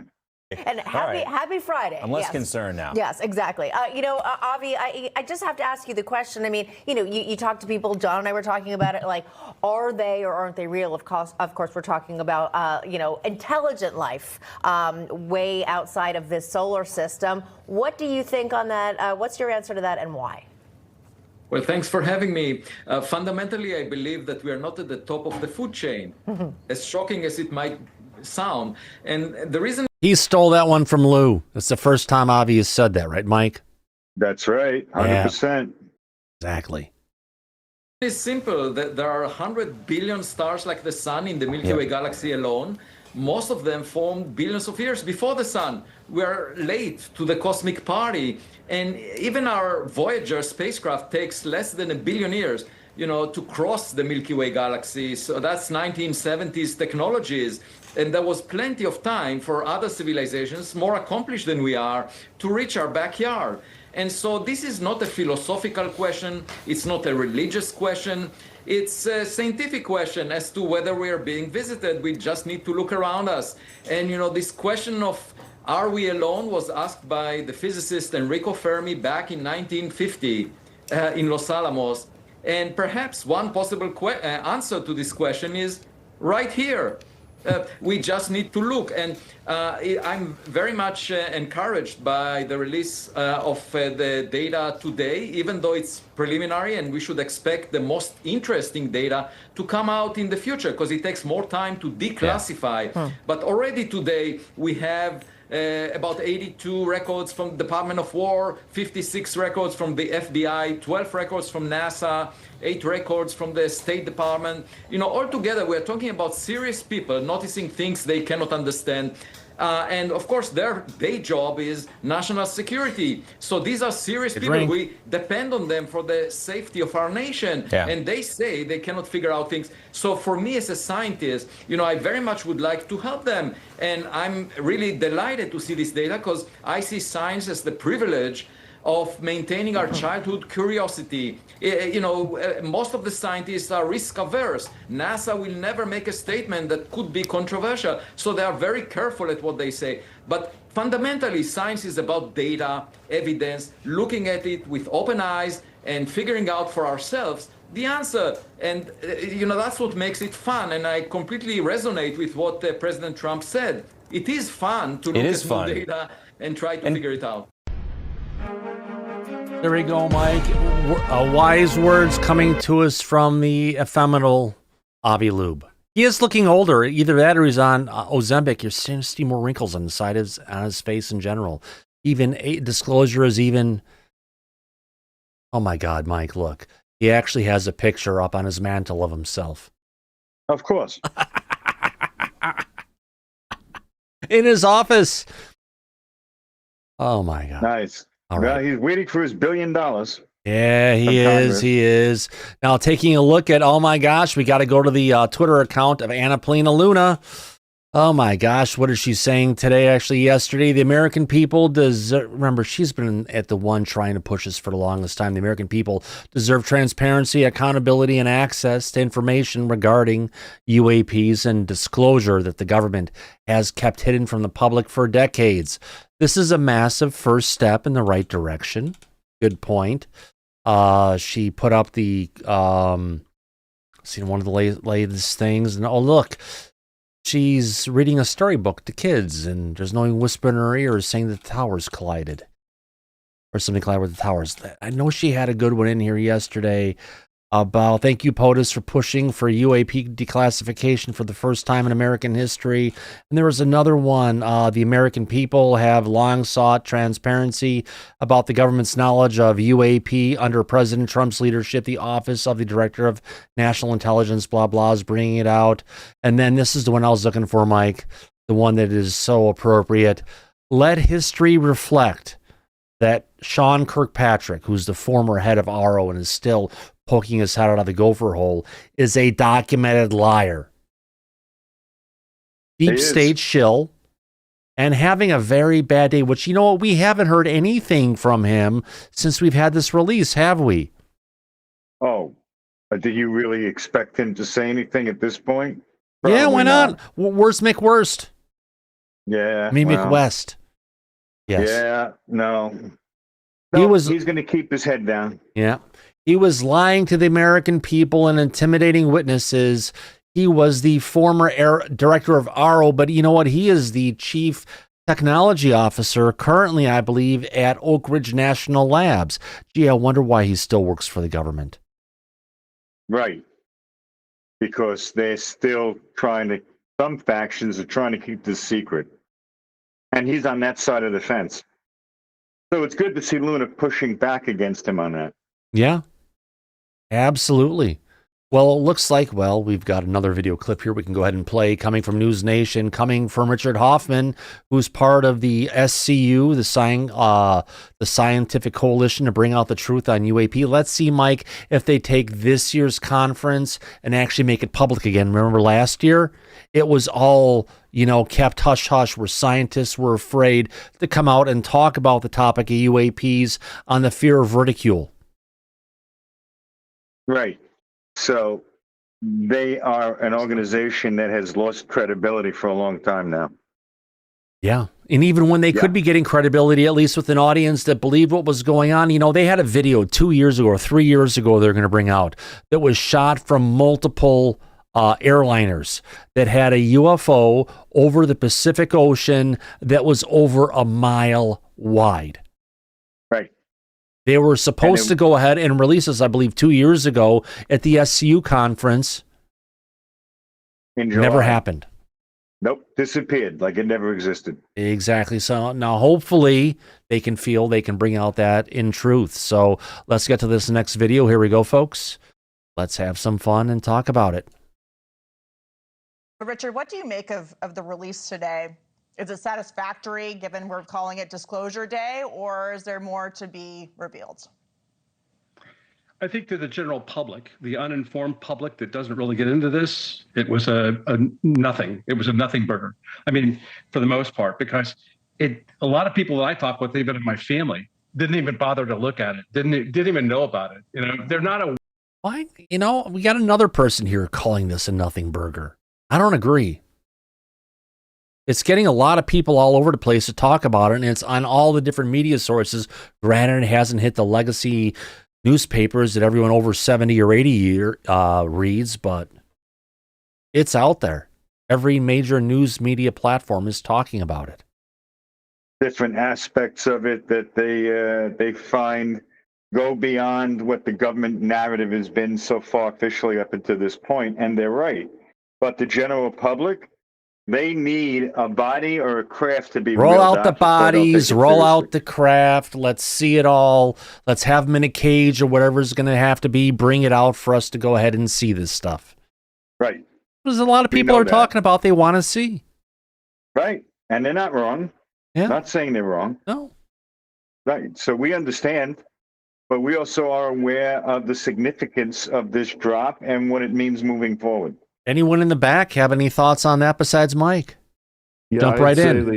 The people you're talking about, the 75, 80-year-old people, it'll be in their Sunday papers. Oh. That's usually when it hits, these Yeah. odd stories. Now, Michael, So, I don't yeah. think you're that old, but you do have your hand up, my friend. What say you? I'm 70 years old, so I've been around a long time. Oh, you're only 12 years ahead of me, my friend, so you're not that Yeah, far. only 12. I checked AP and I checked Reuters. They don't have a lot on this topic at all. I think the main there's a few in the U.S. that are covering it, but MS Now only had a 27-second video on YouTube about this topic. So Really? Because they I suck don't in know. general. I think the major news networks aren't that interested anyhow. Well, you're going to MS make me Now go to is not a Google news Lens. network. It's a propaganda machine. Come on. But then again, he may be from that side of the fence. You never know. Everyone looks at the same thing through a different lens. So, Daryl, let's go ahead and play the rest of this. On this topic, Thomas, there's only one side of the fence. Believe it or not. Where the fuck is Ripley right now? All right, let's go ahead and play this clip. I'll be right back, and we'll go ahead and continue on. Here we go, folks. Aware of this. And the ones that did look at it, probably the general public is actually probably pretty excited because, hey, they got some files out there. But you know, here I've been around for 6 decades with this topic and looking at files. Are you aware of the fact that there's tens of thousands of government documents that have already been released to the public? And how many of those have actually been read by many of the people that were now like excited about this? We're only talking about 162 records that were released. We're roughly about maybe 28 videos. And it's, you know, hopefully there's something going to, you know, maybe in the future we'll get something. But to a scientist, there was absolutely nothing of value scientifically at all in any of this release. Okay. You cannot study any of these videos you're showing. Yeah, no, it's there's true. no It's data. difficult There's to no see. data. There's blanked out kind of information on the Mm-hmm. screen in terms of metadata that you could use to study it. And you have no distance information. You can't make out the size of the object. You have nothing to go on. To scientists, it's basically nothing.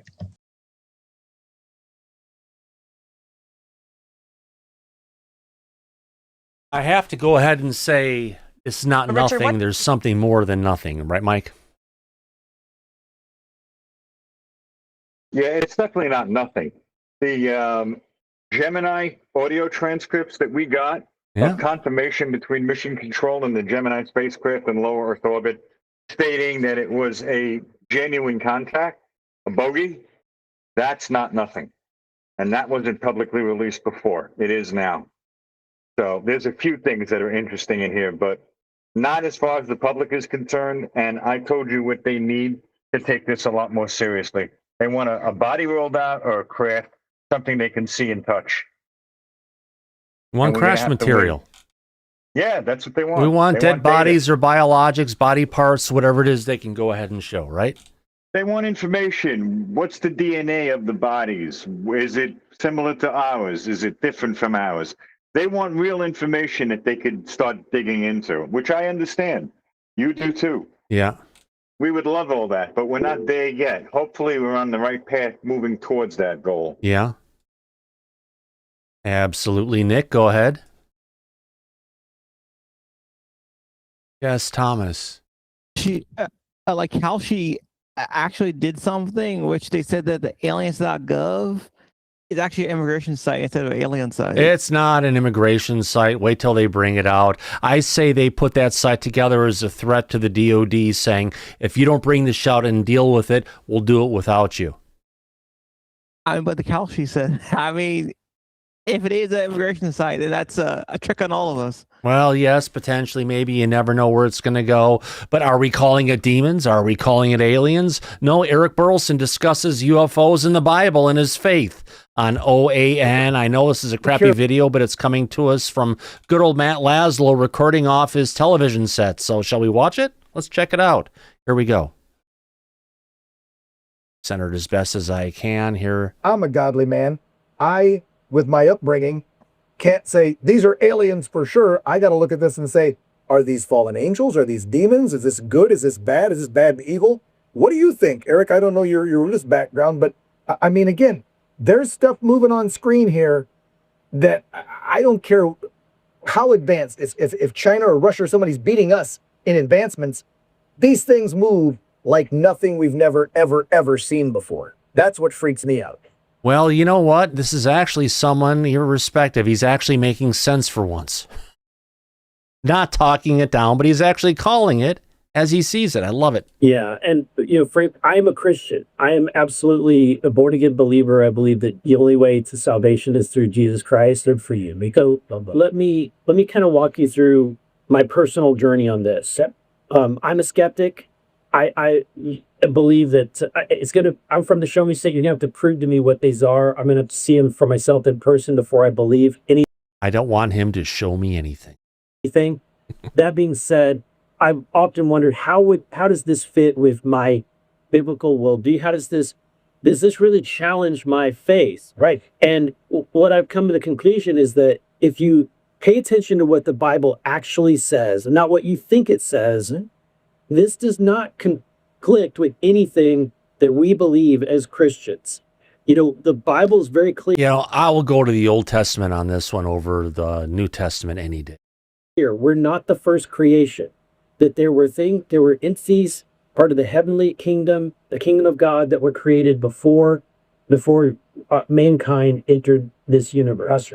And the question is, what are those things? I mean, the Bible describes them broadly as angels. It describes some of them as seraphim, some as cherubim. I don't know what those things are. Right.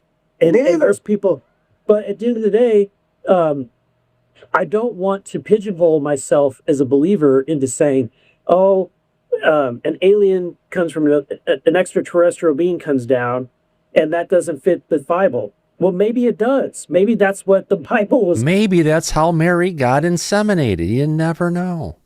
Pointing towards all along. I'm not a theologian, but I'm just trying to say, the more that we as Christians just stick to what the Bible actually says, as opposed to what we believe it says, I think we'll be better off. The Bible doesn't say, for example, the devil, there's nowhere in the Bible where it says the devil has a tail and a pitchfork. Right. It doesn't, it's not there. And so start shaking away any kind of medieval version of your interpretation of the Bible, and I think you'll be better off. Yeah, couldn't agree more. Your thoughts, Mike? Well, you've said for the longest time, Thomas, that we don't want to make a religion out of this. That would be a big mistake, bad rabbit hole to go down. Yeah. So no, we don't want any religious implications to this subject, not at all. You know who I'd love to hear from a standpoint on this particular situation, where he sees it is or where it's going? Who? Elon Musk. Oh, well, I think he has NDAs that he doesn't want to violate. Like, he already knows about everything, Thomas. He already knows about everything. Well, maybe he does, but either way, we'd love to hear him comment on this. He's had his mouth quiet for the longest time and trying to, if you want to call it, distract us from the truth of what's going on out there. That's right. Here. He also is the guy that wanted Trump to hire Jared Isaacman, or appoint Jared Isaacman, Mr. Ears, in that position. It's the whole reason why they had the fallout. Yeah. The whole reason why they had the fallout is because Trump wouldn't appoint him, and then after Musk is booted, he hires him. I mean, he appoints him. Yeah, that's true. That is absolutely true. Yeah, they shut him down the first time, and they brought him back. By the way, the mic issue, I think, was noise canceling. No, it's still doing it. Is it right now? Yeah, it is. Damn it, there was a video from our friends over at CNN last night. I could have sworn I went and bookmarked. I wanted to play that for the other side of our audience and make sure we had it because it's a decent one. Let's see if I can find this thing. It's not tagged with CNN.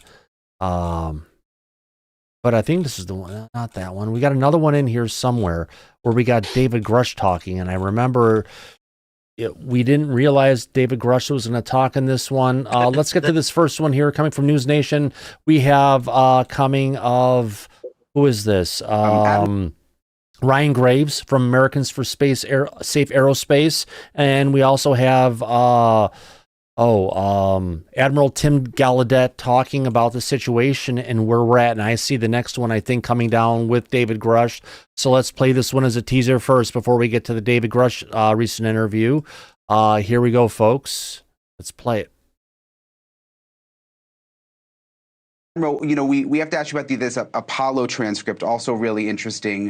In 1969 debriefing of Apollo 11 crew members, the astronaut Buzz Aldrin actually recalled spotting several unusual sights, including what he called a sizable object close to the moon and a fairly bright light source that the crew felt could be a laser. Another file is a NASA photograph from the Apollo 17 mission. That one was from 1972, showed 3 dots in a triangular formation. What's your take on those? Well, interestingly, Brian, and thanks for having me too, the NASA videos and information, images and information that were released are actually old. They've been released previously. I think the more important story is a lot of the videos and data that you see that were just released, and it's really significant in terms of a historic first that the executive branch of the government has finally acknowledged that there are UAP in our airspace and water space that we don't understand, can't characterize, and need to research. I'm on Ryan's advisory board for Americans for Safe Aerospace for this whole purpose, is to remove the stigma of UFO and actually get aviators and citizens to start reporting this more so we can do active research into this and understand their nature, the intelligent control behind them, which we have no idea about, and just understand their intent as well. Yeah, you make a good point. Just the fact that the government is now actually admitting that they don't know what these things are is something that we didn't see for decades. Okay, Mike, I have to go ahead and call bullshit on this one. Of course they know what they're seeing. They've been watching this for 80 fucking years. They know where they're coming from. They know where they're going to. They know what they're doing. And they've covered it up from, the citizens of the United States. They talk about, oh my God, they came over a military base. They came into our training ranges. They affected our boats and our planes that are over our oceans and stuff, right? But they've always been doing this. There's nothing new going on. No, it is bullshit. You're right. They know. So. And the government has been taking all the data, acquiring it, throwing it through deep analysis, and I'm sure they've got AI set up for a lot of this stuff now to give them an idea. The biggest question I always bring up so many times on the show, what the fuck are they doing here? Period. I don't care where they come from, how their ship works, the technology they have, how they stop time, how they do all the different stuff. That's great. What we want to know is what are they doing here? Exactly. But I think we're a long way off from getting close to that truth. Yeah. Right now. Unfortunately. Hopefully we'll get there.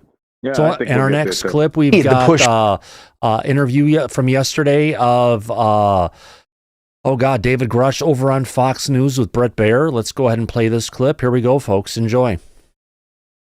Peter Doocy in the White House briefing room. Peter, thank you. David Grush is a former U.S. Air Force officer, an intelligence official, whistleblower, and special advisor to Missouri Republican Representative Eric Burlison, who has helped lead the push for disclosure. He joins us tonight. Welcome back to Special Report, David. I want to get your sense of this release today, what you make of it, what you think is coming. What's next? Yes, Brett, we should acknowledge this first tranche is certainly historically significant. The president is following through on his promises.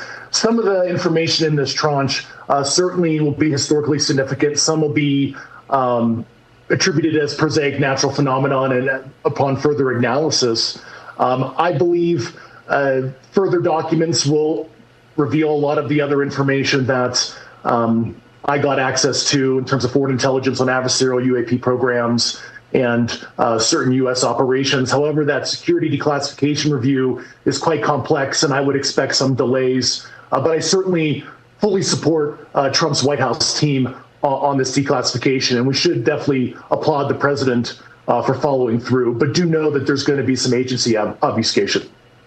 That you said adversarial UAP programs, that's talking about other countries that may have recovered craft that are trying to kind of re-engineer it for their own purposes. Is that what you're talking about? Come to my attention actually recently as of today. On. Certainly the current. Sorry about that. I clicked on the button inappropriately. You think he's opening up this door and knows a lot more? Shit. I'm sorry about that, folks. I fucked up on that one. I accidentally clicked it. Let's get back to where Brett was talking about. I think this is where we're at. Sorry about that. Yes, sir. And there was also programs to detect and track UAP, very much akin to the UAP task force and other kind of outside the onion efforts over the years.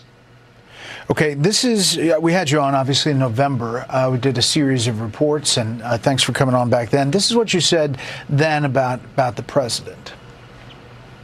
Certainly the current president is very knowledgeable on this subject, and I really believe if Trump wants to be the greatest president and the most consequential leader likely in world history, he certainly has the knowledge, the capabilities, and understanding of some of these sensitive government transparency issues. So you think, one, he knows, and two, he's open to transparency on UAPs?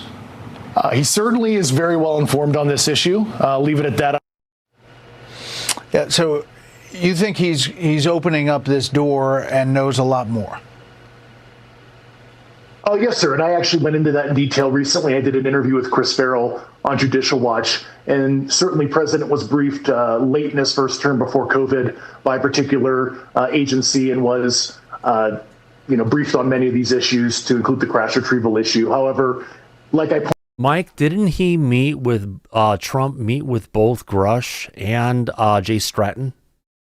Yes, he did. And I believe it was coming from the UAPTF, was coming from Jay Stratton, who was the lead at the time, but also coming from David Grush, who was coming from the National Geospatial Intelligence Agency. Correct. But what was interesting is what Grush just said, that he knows that they briefed President Trump around COVID, which was 2020. Yep. And he knows that. So, and he was there working for the president at that time. Right.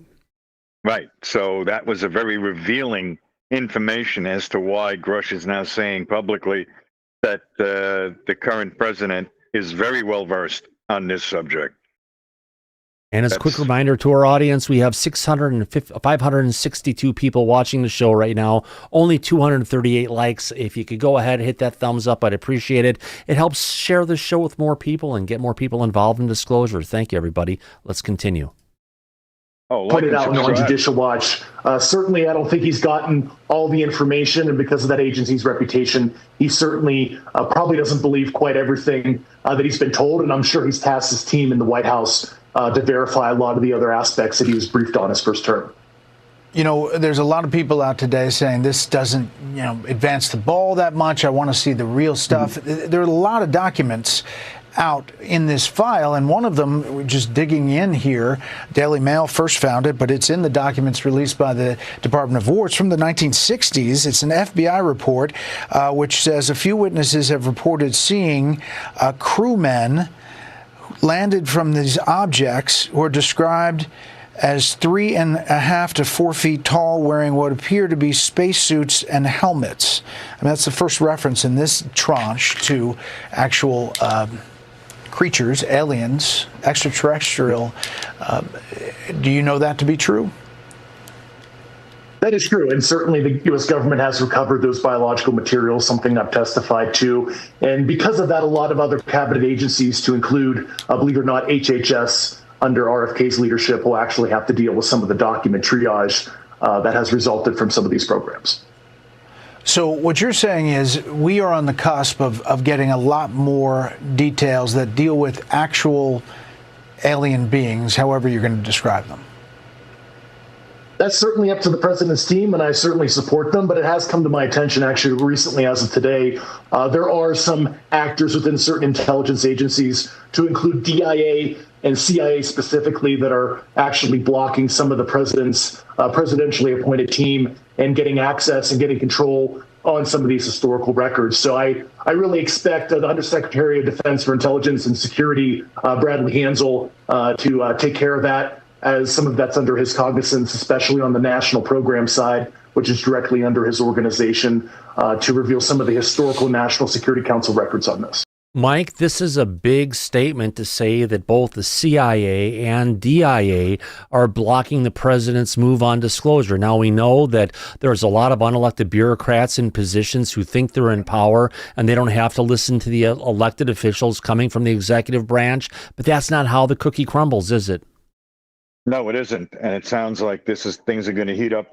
But did you catch what he said about the biologics? That this is an HHS matter, Health and Human Services are going to have to start releasing the documents on it. Yeah. So that means that they are aware of the bodies that we recovered and the information contained thereing. Well, I didn't know that. We covered this in the past. Monsanto has had their hands dirty in this for a while. Monsanto/Bears, the organization has had facilities after they moved out of Dayton, Ohio, right in, if you want to call it, not too far from Wright-Patterson Air Force Base. They relocated down to Missouri, the Show Me State, where Burleson is from. They have underground facilities there, Mike, where they've been doing nasty stuff with things along these lines for a long period of time. So is HHS going to get involved? Yes, because when it comes to biologics, they've been taking and doing their biological research and DNA and everything else to figure out what's been going on for more than 40 years. Yeah, but the fact that there's a government agency like HHS that's directly involved with this biologic cover-up, and they're pushing to get that information out, the president is, when that does eventually come out, that makes sense because you take the Department of Energy, right? That's focused on figuring out the stuff of how the energy systems work, how their anti-gravitics work, all the different stuff to make a craft. That's who's focused on it. Why would they put the biologics into the Department of Energy? It makes sense to throw it over the fence and to HHS to go ahead and have them run with it. Oh, I agree. And if we get that information to come out and the president does that, that'll be the news that shocks the world. Yeah. Or sets the world on fire. And like it goes Burchett down to said. statements coming from major whistleblowers out there. It's not your DNA we're looking at. It's your quote unquote junk DNA, because there's no such thing as junk DNA and there's signatures in it. They can be identified. Yeah, but at least Grush is giving us a heads up as far as where this information can lead to. That everybody wants. Exactly. Well, moving the needle down a little bit further, we've got a retired U.S. Navy pilot commander, Alex Dietrich, who reported a Tic Tac encounter during flight exercises. So let's go ahead and watch this interview of Alex Dietrich. You brought this up earlier, Daryl. You wanted to see this. Yeah, I just want to make sure people didn't think I went off the handle there. If you saw Grush in his office, that there was nothing on that wall other than degrees and certifications. And that one photo. Except for that photo that is right behind. Now it's right behind his left shoulder and ear. Yeah. So you're on to something, my friend. It's the things that are hidden in plain sight you need to pay attention to. The Easter eggs. Here we go. Let's play this next one. The Department of Defense today started releasing previously classified documents related to UFOs. The files included dozens of videos of unresolved reports of sightings of unidentified aerial phenomenon, like this one that you see here from 2013 that was spotted somewhere in the Middle East. Some of the documents also contain photos taken from the surface of the moon of objects observed by NASA astronauts during the Apollo 12 and Apollo 17 missions. President Trump had long promised to release documents like these. Alex Dietrich joins me now. She's a retired Navy fighter pilot and has spoken about her own experience encountering a UFO during a training exercise. Thanks so much for being here. I want to get to that experience in a minute. But you were one of the many people who were pushing for these files to be released. I remember the president talking about doing so on the campaign trail and the like. Why did you want these to be released? I think that transparency is the right instinct here, and I'm genuinely glad that this material is out in the public domain. What I would do is caution any impulse to treat today as an answer. So it's the beginning of a process. The Pentagon said so themselves, that these files have yet to be fully analyzed. And so right now our response should be to read them carefully, be patient, and not race to any conclusion. What do you think needs to happen to make sure we can kind of better understand these incidents? Yeah, I think that we need to approach this systematically. Again, this is an important first step. We need to work together. When we talk about the Pentagon, we should also be talking about NASA. We should also be talking about the FAA. This is a national security concern. It's also a safety of flight issue. And of course, the big brain scientists at NASA and even in academia really should be a part of this to help us contextualize the data and make sense of it. Maybe even see if there's some predictive trends in the data so that we can find when and where the next incident might happen. And I mentioned in the intro that you have your own experience seeing a UFO. What was that like? Can you tell us a little bit about what you saw and how did you report it? Sure. Our incident, the USS Nimitz Tic Tac encounter is sometimes what it's referred to as, happened off the coast of California in 2004. We were in the middle of training, pre-deployment training, getting ready to go to the Gulf. And so we were not carrying weapons. We were practicing our maneuvers, and we saw something strange. We couldn't identify it. It was the middle of the day, clear blue skies, calm waters, and we saw this strange object behaving strangely with weird physics. And so we reported it. We reported it through our intelligence channel and our chain of command. But part of the value of having these documents released today and talking about it in a serious and grounded way is to encourage other people who see strange things to say something, to report them, and then to have a system, office and analysts there to receive the information, the technology and tools to analyze it. And again, maybe we can predict when and where something will happen and make sense of whether this is a national security threat, a safety concern, or just something curious for scientists. Yeah, and the follow through, as you mentioned, is critical here. And this is just the first batch, so we'll see. The first batch, absolutely. Now, talking additionally about that first batch, we have Dr. Michio Kaku, who's kind of almost a debunker in chief to a degree, coming out and talking. Actually, this is not it, is it? Yes, this is him talking about the Trump UFO files. So let's go ahead and play this clip coming from yesterday over on Fox with our friends. Here we go. A whistleblower says one of the missing scientists was in charge of a classified program related to UFOs. Now, we don't know what's going on, but the government's lied to us for decades about pretty much everything. JFK, lab leak, Epstein, Hunter's laptop, the Russia hoax. And when we ask questions, they call us conspiracy theorists. But just like COVID, we might be right. Dr. Michio Kaku is a theoretical physicist. Doctor, on a scale of 1 to 10, how excited are you about this UFO release? I would put it at a 10 because we're at a turning point. For decades, we had to rely upon eyewitness accounts of housewives, truck drivers. People would snicker and laugh at them. Now we're talking about huge files that are top secret that for the first time in modern history are being given to the American public.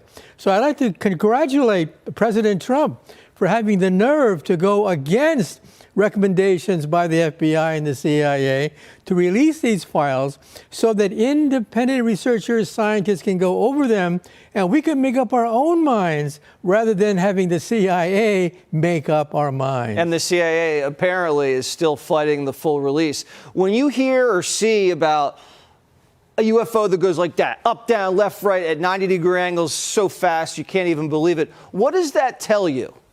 It tells me that the laws of centrifugal force should crush the bones of the people inside the flying. I brought this up last night. I'll bring it up again. This is a situation where he's talking about if there's a craft moving really fast and it zigzags back and forth, the entities inside there are going to get crushed upside the craft. That's using human-based craft and stuff, but if you are in human-based physics. But if you take a craft, put a gravitational warp field around it, the entities on the inside of the craft are not subject to the laws of physics on the outside of that energy field. So he's just kind of, dangling there. I'll look at that. We have one of our experts in the back raising his hand. Tom Whitmore, what say you? If the alien or alien groups are extraterrestrial, we need some kind of proof of that. The government keeps saying, well, we don't know where they come from, but if they have a saucer or, several saucers, have they had communications with these entities that could prove, we have to know where they came from. Did they come from Alpha Centauri or wherever? Do they pop out of the ocean? Do they pop out of a portal? Do they pop out? Did they come to us from the moon? They have to have some idea, not just saying, oh my God, look what came here. They should be able to trace back. Because remember, the United States military has the ability to track stuff the size of a grapefruit from the surface of the ocean all the way out to beyond the orbit of the moon. Well, but even if they know they're coming from under the ocean, we need to know their origin. Because what bothers me is these Christian, these conservative Christians keep saying that they're aliens or that they're demons. They're demons. And let's say, and then we hear this scuttlebutt about them being interdimensional. Well, how does that work? We need some kind of an explanation, because if they're interdimensional, they could be doing something that we're just not aware of that enables them to flip from one set of consciousness to another. Or one reality to another. Yeah. And what I'm getting at is, are we going to have to, for the next 50 years, are we going to have to listen to preachers tell us that these entities are demons when we don't have any indication or proof one way or the other? Be not afraid. Jesus will save you. Yeah, they will, because they're going to be looking for the money. Let's be honest. Yeah. Exactly. Great point, Tom. I appreciate that. And it's a situation that's tough, but if people find an opportunity to go ahead and grow their flock and increase stuff and try and get it there, and they can modify it to bring this in, they're going to do it. Well, and the people in the congregations, if anything comes out that's the least bit sensitive or surprising, they're all going to be running to their preachers. This person, I think he was right in that, the pastors, they need to figure out what they're going to tell their people when they come running to them. Right. Assuming that something like that happens. Yeah. Tell them, be not afraid. See where it goes. Apparently they've been around here longer than humans, so we'll figure it out. Any thoughts from you, Mike? No, I agree with what Tom said. He's absolutely right about that. Yeah. And we also have a lot of hands up right here. All right, let's go from Tom. I guess he's done. Alice, go ahead. What say you? Hey, Thomas. I'm thinking if this is a species of some type, wouldn't there be good and evil, just like humans? We've been told don't take any predetermination, or if you want to call it parts of humanity and put it on these things because they are alien and they are so alien from us. We can't take our emotions, our thoughts, and how we understand it and put it on them. They are what they are, just kind of like a hawk is a hawk and as an eagle's an eagle, so is a shark. They just do what they do. They're not necessarily good or evil. Now, humans could say sharks are evil, and or wolves are evil because they eat our flock, but no, it's just they are what they are, and we can't call them out as good. We shouldn't call them out as bad because they're just so different. They are just what they are. Does that make sense? A little bit. I think I tend to disagree, though, Thomas, That's fine. because some of them are what we would call in a humanoid type. Have you encountered any of them firsthand? I think you have. No, I have, and I know someone, Ted Rowe, has talked about his experiences of dealing with them as an adult, and he is the one who coined it and basically said, they're not good, they're not evil, they are just what they are, and they're so different from humanity, we cannot go ahead and literally, like Gurr says, they're all good and stuff, but when you're pinned on the ground and they take a long instrument that looks like a knitting needle and you're paralyzed, but you can feel all the pain, they go around your eye and they crunch through the back of your skull and put something into your brain, you wouldn't necessarily call that evil, right? But if they're just doing what they do wherever they do it, it's not really evil, they're just being what they are. I have a feeling that the small grays that you're talking about may be type of a worker class. Maybe they're working for somebody or they're doing some kind of genetic work. Not that they're good. Maybe, I don't know, I guess what you could say is they couldn't understand that they're hurting humans. But there's a lot of times that people say when they encounter these people that are these ET, that they're saying, don't be afraid, and they're able to calm them down. Not all the time, but I do hear that.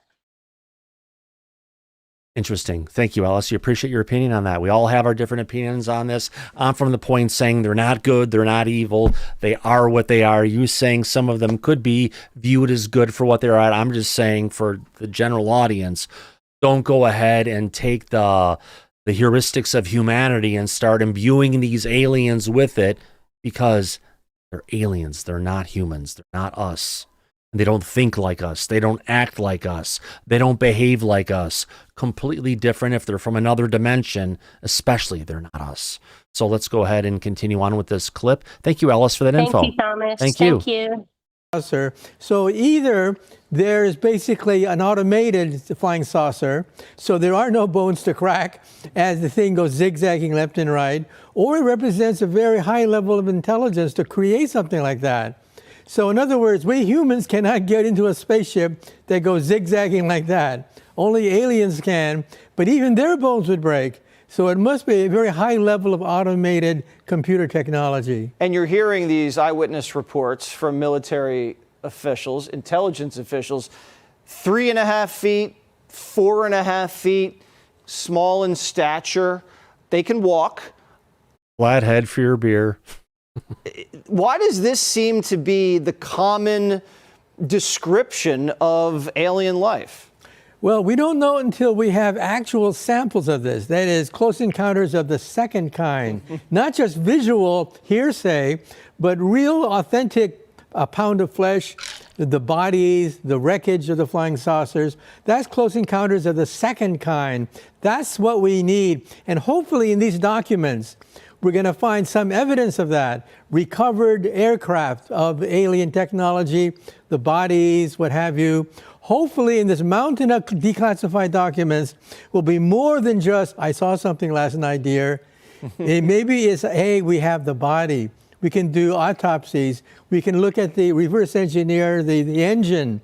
That would be the turning point. And I hope that these files make that possible for the first time in history. There's reluctance to release everything because there's a competition between the Russians and the Chinese. There's an indication there could be a real fight for alternative energy sources. That could be tied into some of these missing scientists. What do you see there? Well, I see the fact that countries have to get access to energy, and that's what we do at Los Alamos National Laboratories, Jet Propulsion Laboratories. look at sources of energy, fusion, fission. Errol, sorry about that. You have your hand up, my friend. What say you? Sorry. Actually, I was going to comment on something that Tom Whitmore said and he wasn't in the chat when we talked about it earlier, but to his point about, the flock needing to be told by their shepherd what's going on with these UFOs. The Secretary of State of the United States was with the head of the 1.4 billion flock of Catholics on the day of disclosure. So I think there may have been something there, Tom. Yeah, that's true. Why was Marco Rubio meeting with the Pope on the day of disclosure? Very true, my friend. Do I still sound underwater? No, I think you got it. Whatever you did. Okay, good. I changed mics. Perfect. All right. So, jumping past Michio Kaku, we have another story coming to us from CNN before we get to something from Hannity. Going ahead and, this one again is with Rear Admiral Tim Gallaudet going ahead and I had to laugh on that, friend. Going ahead and in an interview talking about the release and what to expect. Here we go, folks. It can't be explained by a drone or a helicopter. It adds to the body of evidence that's occurring now in terms of video data and imagery that has convinced me that we are not alone in the universe. The truth is out there, Fox Mulder said. The Pentagon today released what it says are never-before-seen images of unidentified aerial phenomenon, UAPs, or as you and I know them, UFOs, as well as several investigations into reported sightings that span decades. CNN's Tom Foreman probed the files to see what our interstellar neighbors may have been up to. Crackling with videos and photos showing cryptic images of what appear to be very peculiar flying craft. The release by the Pentagon has UFO and UAP watchers buzzing, even as President Trump, who ordered the release, has said he doesn't know if there is life beyond Earth. I don't have an opinion on it. I never talk about it. A lot of people do. Many of the newly released reports are quite recent. For example, U.S. intelligence officials just last year saying they saw glowing orbs traveling in some undisclosed spot at a high rate of speed. They appeared to be oval-shaped, orange in color with a white or yellow center and emitting light in all directions. In 2022, there are reports of a military sensor tracking a UAP moving from north to south, and in another report, flying from west to east. In 2024, a teardrop-shaped craft and an uneven ball of white light and a diamond-shaped vessel traveling nearly 500 miles an hour are all reported by military observers. All engines running, commit, liftoff. Older NASA missions also appear, although many were made public earlier. Among them, a bit of unusual audio between the capsule and ground control during the 1965 Gemini 7 mission. This is Houston. Say again, 7? We have a bogey at 10 o'clock high. You have any more information, estimated distance or size? It looks like hundreds of little particles going by to the left out about 3 to 4 miles. Also, Apollo 12 astronaut Alan Bean reporting from space in 1969. You can see these lights, particles of light, flashes of light, and they're just sailing off. They really haul out of here and press off out at the stars. There are many pages of comments by curious citizens, some obvious hoaxes, and more, but no solid answers about Hold on a second. They said obvious hoaxes. Mike. It's the mummies that you love so much from Peru. I think we lost Mike. I had to bring that up. No, I know. There's no mention of the mummies, though. But what he's talking about is in those files that were released. I talked know. about this privately. Some of those reports were false. Of course From they the were, FBI. but when they talk about the fake stuff and they bring up the mummies, perfect timing. Oh, yeah. Jaime Maussan, yeah, all fake. Oh, God, yeah. Let's continue. Here we go. More, but no solid answers about what it all means from government officials present or past. I have not seen any firm evidence that there are aliens out there. What the Pentagon is now doing is basically letting the American people make up their own minds.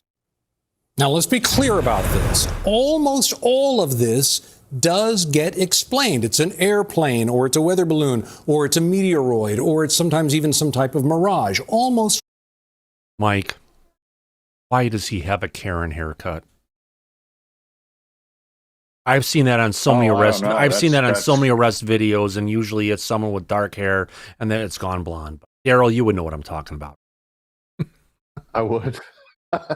I would know about Karen's. I don't know about the haircut. Yeah, exactly. It looks a little weird though. Yes, all of it. But some of it has not been explained, and that's what keeps the interest alive in this. And I think it's going to grow even more because the Pentagon says they're going to release even more files, which perhaps more current sightings. All right, Tom Foreman, thanks so much. Let's talk about this now with retired U.S. Navy Rear Admiral Tim Gallaudet. He's the former head of the Naval Meteorology and Oceanography Command. Sorry, got a cold here. He ran the Naval Observatory, and he became the acting administrator of the National Oceanic and Atmospheric Administration. And due to some of his own personal experience, he's a firm believer that not only do aliens exist, they have come to Earth. So, Rear Admiral, I want to get to your opinion in a sec, but I do want to ask about your reaction to the material released today. So, I guess first, what was your reaction to what was released today? Well, I was quite impressed, Jake, and thanks for having me. And this is really could be a historic moment for government transparency in general, and that related to UFOs or UAP specifically. Really, the government has been involved with an 80-year cover-up of the data, information, and material evidence of the reality of these objects and phenomena. And now it's coming out. And I really didn't think this would happen, but the whole body of evidence of these videos, some are of course grainy and hard to determine and need more data behind them, but others are quite extraordinary and back up previous videos released, as well as testimony in a documentary film that I was a part of called The Age of Disclosure, that included very senior government officials, including current Secretary of State and National Security Advisor Marco Rubio. So tell us what convinced you that aliens have been here. There was a 2015 incident with the USS Theodore Roosevelt. Tell us about that. Okay, I wouldn't say that convinced me aliens were here. What I'd really like to characterize that as, there are objects in our airspace and water space that we can't explain, and they're under intelligent control that we don't understand their nature or intentions. And that's a reality. It's not adversaries. It's not our own technology. I wouldn't call them aliens. We don't know where they're from. We don't know what their nature is. We don't know why they're here and what their intent is, but they're prevalent. And these videos are another tip of the iceberg, basically, because I'm aware of many, many more videos and images and reports by credible observers in the military and in the intelligence community of these kind of objects and phenomena that we just cannot explain. So I guess the question is, what are they if they're not aliens of some form, alien life form or robot life form sent from someone? Because, I mean, do you think that the Russians or the Iranians or the Chinese are capable of this kind of technology that you're talking about? I do not. I've been read into our adversaries' capabilities. And I'm pretty certain, I'm very certain that this is not them. And what they are, we don't know. And that's why the release of these initial videos is so historic, because if the Pentagon follows through in the administration and releasing more, then we can actually open this up to independent research from universities, from think tanks, and the government, actually, government bodies that have been reluctant to research this, like my former organizations, the National Oceanic and Atmospheric Administration, or the Office of the Naval Oceanographic Office, or the Office of Naval Intelligence. If we can start conducting deliberate research into them, we can find out now what are these and answer all these questions that still remain unanswered. I don't know how much time you've had to go over what was released today, but what was the most significant thing you saw that was released today? I looked at every single report, video, and image, Jake, and I think the one that stood out to me is this UFO that is moving around a wind farm in the Indo-Pacific region, and it's absolutely remarkable. I'll ask your audience to pull it up. But this object is maneuvering around these wind turbines, and it can't be explained. We don't have it can't be explained by a drone or a helicopter. It adds to the body of evidence that is occurring now in terms of video data and imagery that has convinced me that we are not alone in the universe. All right, I'll find out what you're talking about, and I'll put it out on social media and say this is what Admiral Gallaudet was talking about. Thank you so much. Please come back again. Fascinating conversation. Absolutely great conversation as we go to look for that video. I think we can find that one pretty easily. I think I've got a bookmark of someone over on YouTube that's got the video. Actually, this is coming from Mario Naufal over on X. This is the video that he was going ahead and talking about, where we've got basically a UFO flying back and forth and having fun in a windmill farm.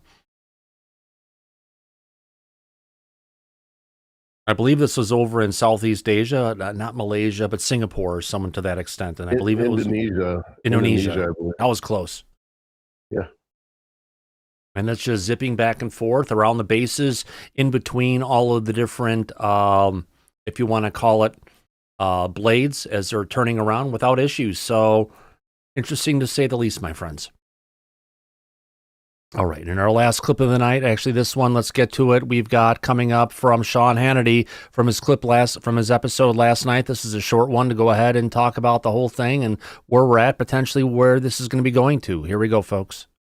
We do begin with a story that is truly, well, out of this world. Early this morning, the Department of War released the first declassified files surrounding the government's top secret UFO program. Now, some of you watching right here now are extremely interested in the contents of the files. Well, maybe others don't care about it. I care a lot about it. I'm interested. I want to know, is it possible? Anyway, but with no decision to make, these documents made public, President Donald Trump, he's doing something unprecedented, rather profound, and that is he's putting his full faith in you, the American people, on Truth Social. The president put it this way, quote, "It was my honor to direct my administration to identify and provide government files related to alien and extraterrestrial life, unidentified aerial phenomena, and unidentified flying objects, whereas previous administrations have failed to be transparent on this subject. With these new documents and videos, the people can decide for themselves what the hell is going on.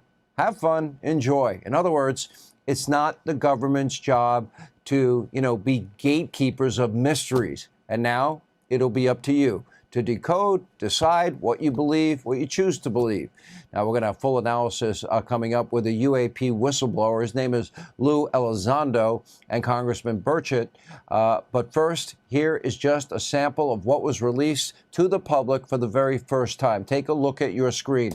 One of the most compelling videos shot in 2013 by an infrared sensor aboard a U.S. military platform. Now, if you look there, it shows a star-like object with 8 points maneuvering across the sky in ways that seem to defy the laws of physics. Pretty interesting to watch. In 2023, a UAP, or unidentified aerial phenomenon, was spotted by another U.S. military infrared sensor. And yet again, in 2024, another infrared sensor aboard a U.S. military platform captured a bright orb flying near dozens of wind turbines. So look at it right there on your screen. Video after video after video showing objects in the sky that the U.S. government is unable to identify. And that's not all. The newly released files also feature firsthand accounts, including multiple 2023 eyewitness depictions of a metallic object hovering over a field before instantly disappearing. Also accounts from pilots. But to me, perhaps the most compelling are the statements from our own American astronauts, people that landed on the moon. Both crews on Apollo 12, Apollo 17, they captured images. The conversations were fascinating. They included that in the files, but they saw mysterious lights hovering close to the moon. The crew on Apollo 17 even reported seeing, quote, strange bright sparks in space that looked like the 4th of July and fireworks. Now, remember, this was during the 60s and 70s. So what were they seeing out in space? What are we seeing right now in these images that they captured on the moon? And why was all of it kept secret? Why did they have so little confidence in the American people up until Donald Trump? On the most recent episode of my podcast, the director and executive producer of a documentary about extraterrestrial encounters detailed similar eyewitness accounts from multiple Americans right here on planet Earth. It's a story about Bob Lazar. Take a look. Was making radical movements to the right, to the left, and it was like moving left, stopping on a dime, moving things that we cannot do with our aircrafts. Even today, it's a big object, okay? They're not hearing any sound, but it's still far away. And he says at a certain point, it's getting closer and closer and closer to them, and it's getting brighter. But he said it wasn't moving in a linear fashion. It was one moment it's here, another moment it's here. It's like it's skipping. It's almost like skipping in and out of visual. It's coming towards you, but you're not seeing the whole line. You know what I mean? The whole trajectory. And he says it was very One of the reasons why we would see stuff skipping around like that is because it's moving too fast for the eyes to see. So we're dealing with something with instantaneous acceleration, going from 0 to 4,000, 10,000 miles an hour and jumping from one location to the other one. I digress. Let's continue. to them. It was very bright. And he said it was as clear as day. It was a disc. It was lit. He says a yellowish orange light. It was like the whole skin of the craft is lit. It was getting very bright.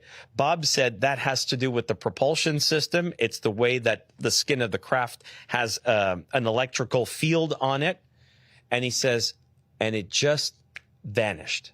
It just disappeared. If you haven't seen S4, the Bob Lazar story, I mean, he's been saying this for decades.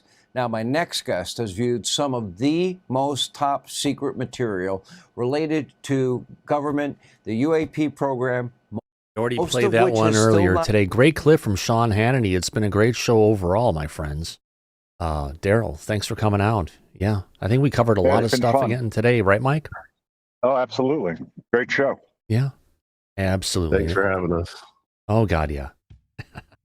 Thanks for having us.